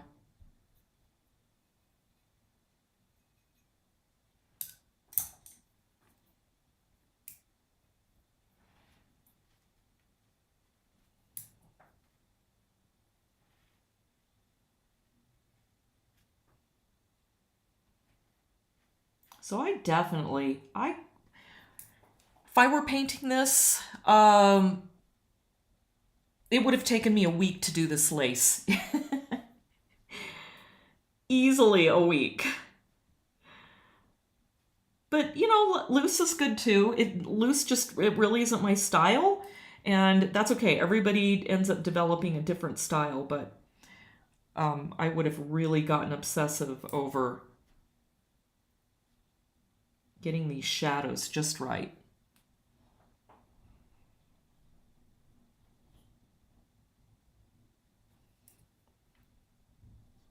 Okay, let's see. After part one, Wordplay is saying, after part one, I was worried my saucer was too dark, but it doesn't look too dark now. It just needs more highlights. See? Oh, I'm so glad. See, you're getting it. Exactly. When on part one, when you couldn't see any of that, and I just very gently put a very light shadow on there, it's like you're looking at it going, oh no, that looks so dark. And then of course we started putting in, the lines, and wow, did things really change. Like I can already see right here. I need a little bit more color. Yeah, so that's honestly what I would do, is I would kind of keep going around this and just looking out for things that I missed and fill stuff in. But definitely this lace, that really is a big one. That's a lot of work. But obviously you guys, you can all see exactly what I'm doing and how I'm doing it. So And everybody, please, I absolutely don't mind. Shoot me an email, call me. My number is everywhere. I don't mind giving you a hand. Oh, I also want to mention I appreciate everybody that wrote those reviews for me on takelessons.com. That was really nice. I don't know what is going to happen with that. And for anybody coming in later, it's just for one-on-one, especially if you live back east, it's kind of hard to travel anymore for workshops and stuff. So it's just to have a group workshop, just what I'm doing now, although, and I'm not ready to do it yet, but there will be paid ones. I'm going to try to keep them extremely reasonable, especially if I can get a group of people. That really helps keeping down the cost. But again, the next one I'm going to do, probably the next two, I'm not going to charge. I'm just going to keep learning how to teach and how to, not so much teach, but yeah, I mean, you're always learning. But especially with the live streams, I just want to make sure that that you're learning something. That, it's important. If you're not learning, then you have to keep taking classes over and over again. But, you kind of hope that after a while, you really start figuring things out. And again, the easiest way is with a limited palette. And for any of you that are new and are just watching, and I've said this quite a few times, that you don't always have to paint with 3 colors. And that might be another one that I might do as a free one. Explaining about switching colors out when you're painting. You don't have to use these 3 colors. Let's say you have a painting that's a lot more, instead of these cool reds, let's say you're doing a rose that's got a lot of warm reds. You may want to switch out that quinacridone magenta for quinacridone rose. You may want to switch out your phthalo blue with ultramarine blue, which is a little bit of a redder blue. So, it's a recipe. That's exactly what you're doing, just like the recipe card that I made for this in the first part, when we were seeing what colors we could achieve with that particular palette. The most important thing is making sure that those transparent staining colors that you're using work well together. And that's what a recipe card is for to help you figure that out before you start painting. So we'll go over that again. And like I said, when my colors come in, I've really been wanting to do just almost like a class like that you would take at college, where it's a watercolor 101, where it's just starts from the beginning and goes all the way through to the end, and we discuss the limited palette and how switching colors out is like a recipe, and how you keep those color cards, and then you learn eventually what works with what type of painting. And then as you start building skills, you can add a color in. And I've said this before, if you are able to look at any well-known artist, they will most likely have, a limited palette of 5-6 colors.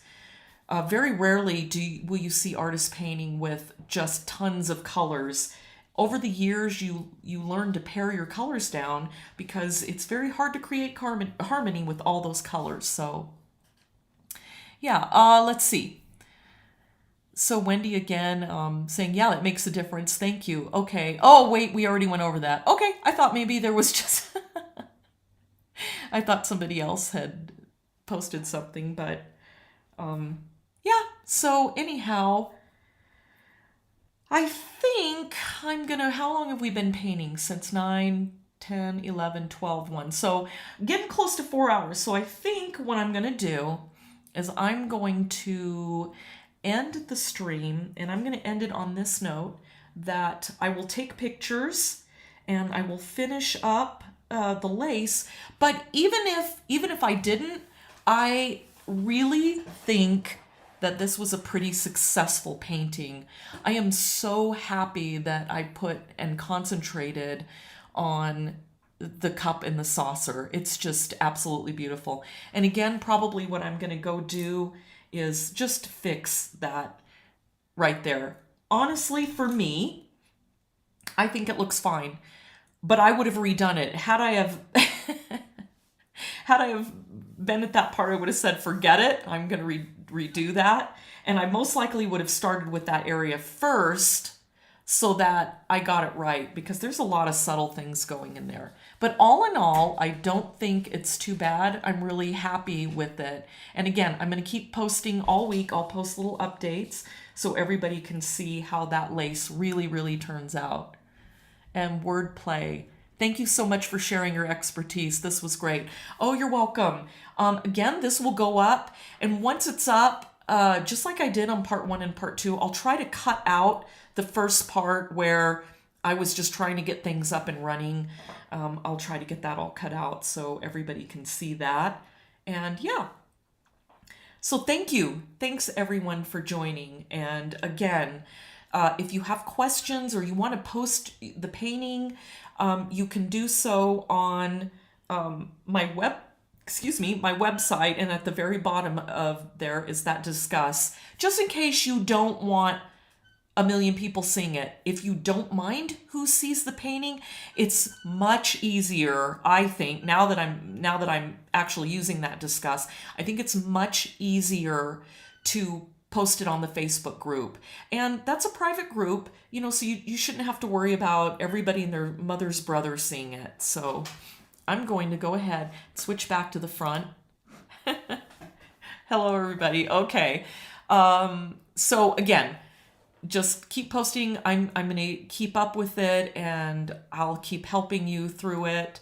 If you have any questions, again, discuss on my learning platform. It's a little, we have to actually go on there, whereas Facebook, you usually, have it open on the corner and it'll ding and let you know, it'll ding and let you know when somebody's posted a new reply. So if you want to go there, that's great, just anywhere. And again, if you need to, give me a call. I don't mind. I can take a few minutes and ask questions, but I'm very happy with how this went. And again, thank you to everybody. And I wouldn't mind more reviews. Actually, the more reviews on that website, it will kind of put me up at the top. And I don't know, I just want to see how it goes with that takelessons.com. Apparently, Microsoft bought them out last year. It made a lot of changes, and artists are earning more money for their tutorials now. So really, my website is where I'm going to keep my paid and my free tutorials. The takelessons.com is more for one-on-one lessons, or if you have a group of people. So anyhow, thank you so much. And if you haven't and you wouldn't mind, just let me know. On Facebook, you can message me, and if it's okay, I'll send you a little link for that so you could give me a review. I would love that. So thanks, everybody. It was a lot of fun. Just so you know, I may not go and answer any questions right now. I think I'm going to take a break and get something to eat, and then we'll come back. And this should be available for replay just here shortly. YouTube seems to get it up quickly. So, everybody, thank you. Thanks for following along. It was a lot of fun. I feel a lot more comfortable now. I feel like this gave me a good judge on how long this type of tutorial would take, and how long a shorter one will be. So that I kind of need that, because this is live. Usually when I'm filming, obviously I can stop, go take a break, and I edit a lot of stuff out. So, okay, Wendy, what is the name of the Facebook group? It is Watercolors That Glow. And if you're not already on my Facebook, let's see, I can go ahead And well, wait, I think it would probably just be easier either shoot me an email from my tutorial site or just go on my Facebook page and then I'll okay you to join the group. So yeah, it's pretty easy to get there. You should be able to find me. So Jean Miller, love this so much. Excuse me for my nose being probably sound all weird, but sorry about that. Love this so much. I really learned techniques I hadn't had in my toolbox. So much fun. Can't wait for the next one. Thank you so much for your generosity of knowledge and time. You are very welcome. And Sewing Lioness, thank you. You, everybody, you're also welcome. And again, just head over to Facebook or to the Discuss. I'm going to take a little break and then I'll come back and answer everybody's questions. So, all right, I am going to go ahead and sign off. Thank you, everybody, for watching. And again, we'll keep going all week till we get this, all the fiddly little details finished. So, all right, everybody. See you. Talk to you soon. Bye-bye.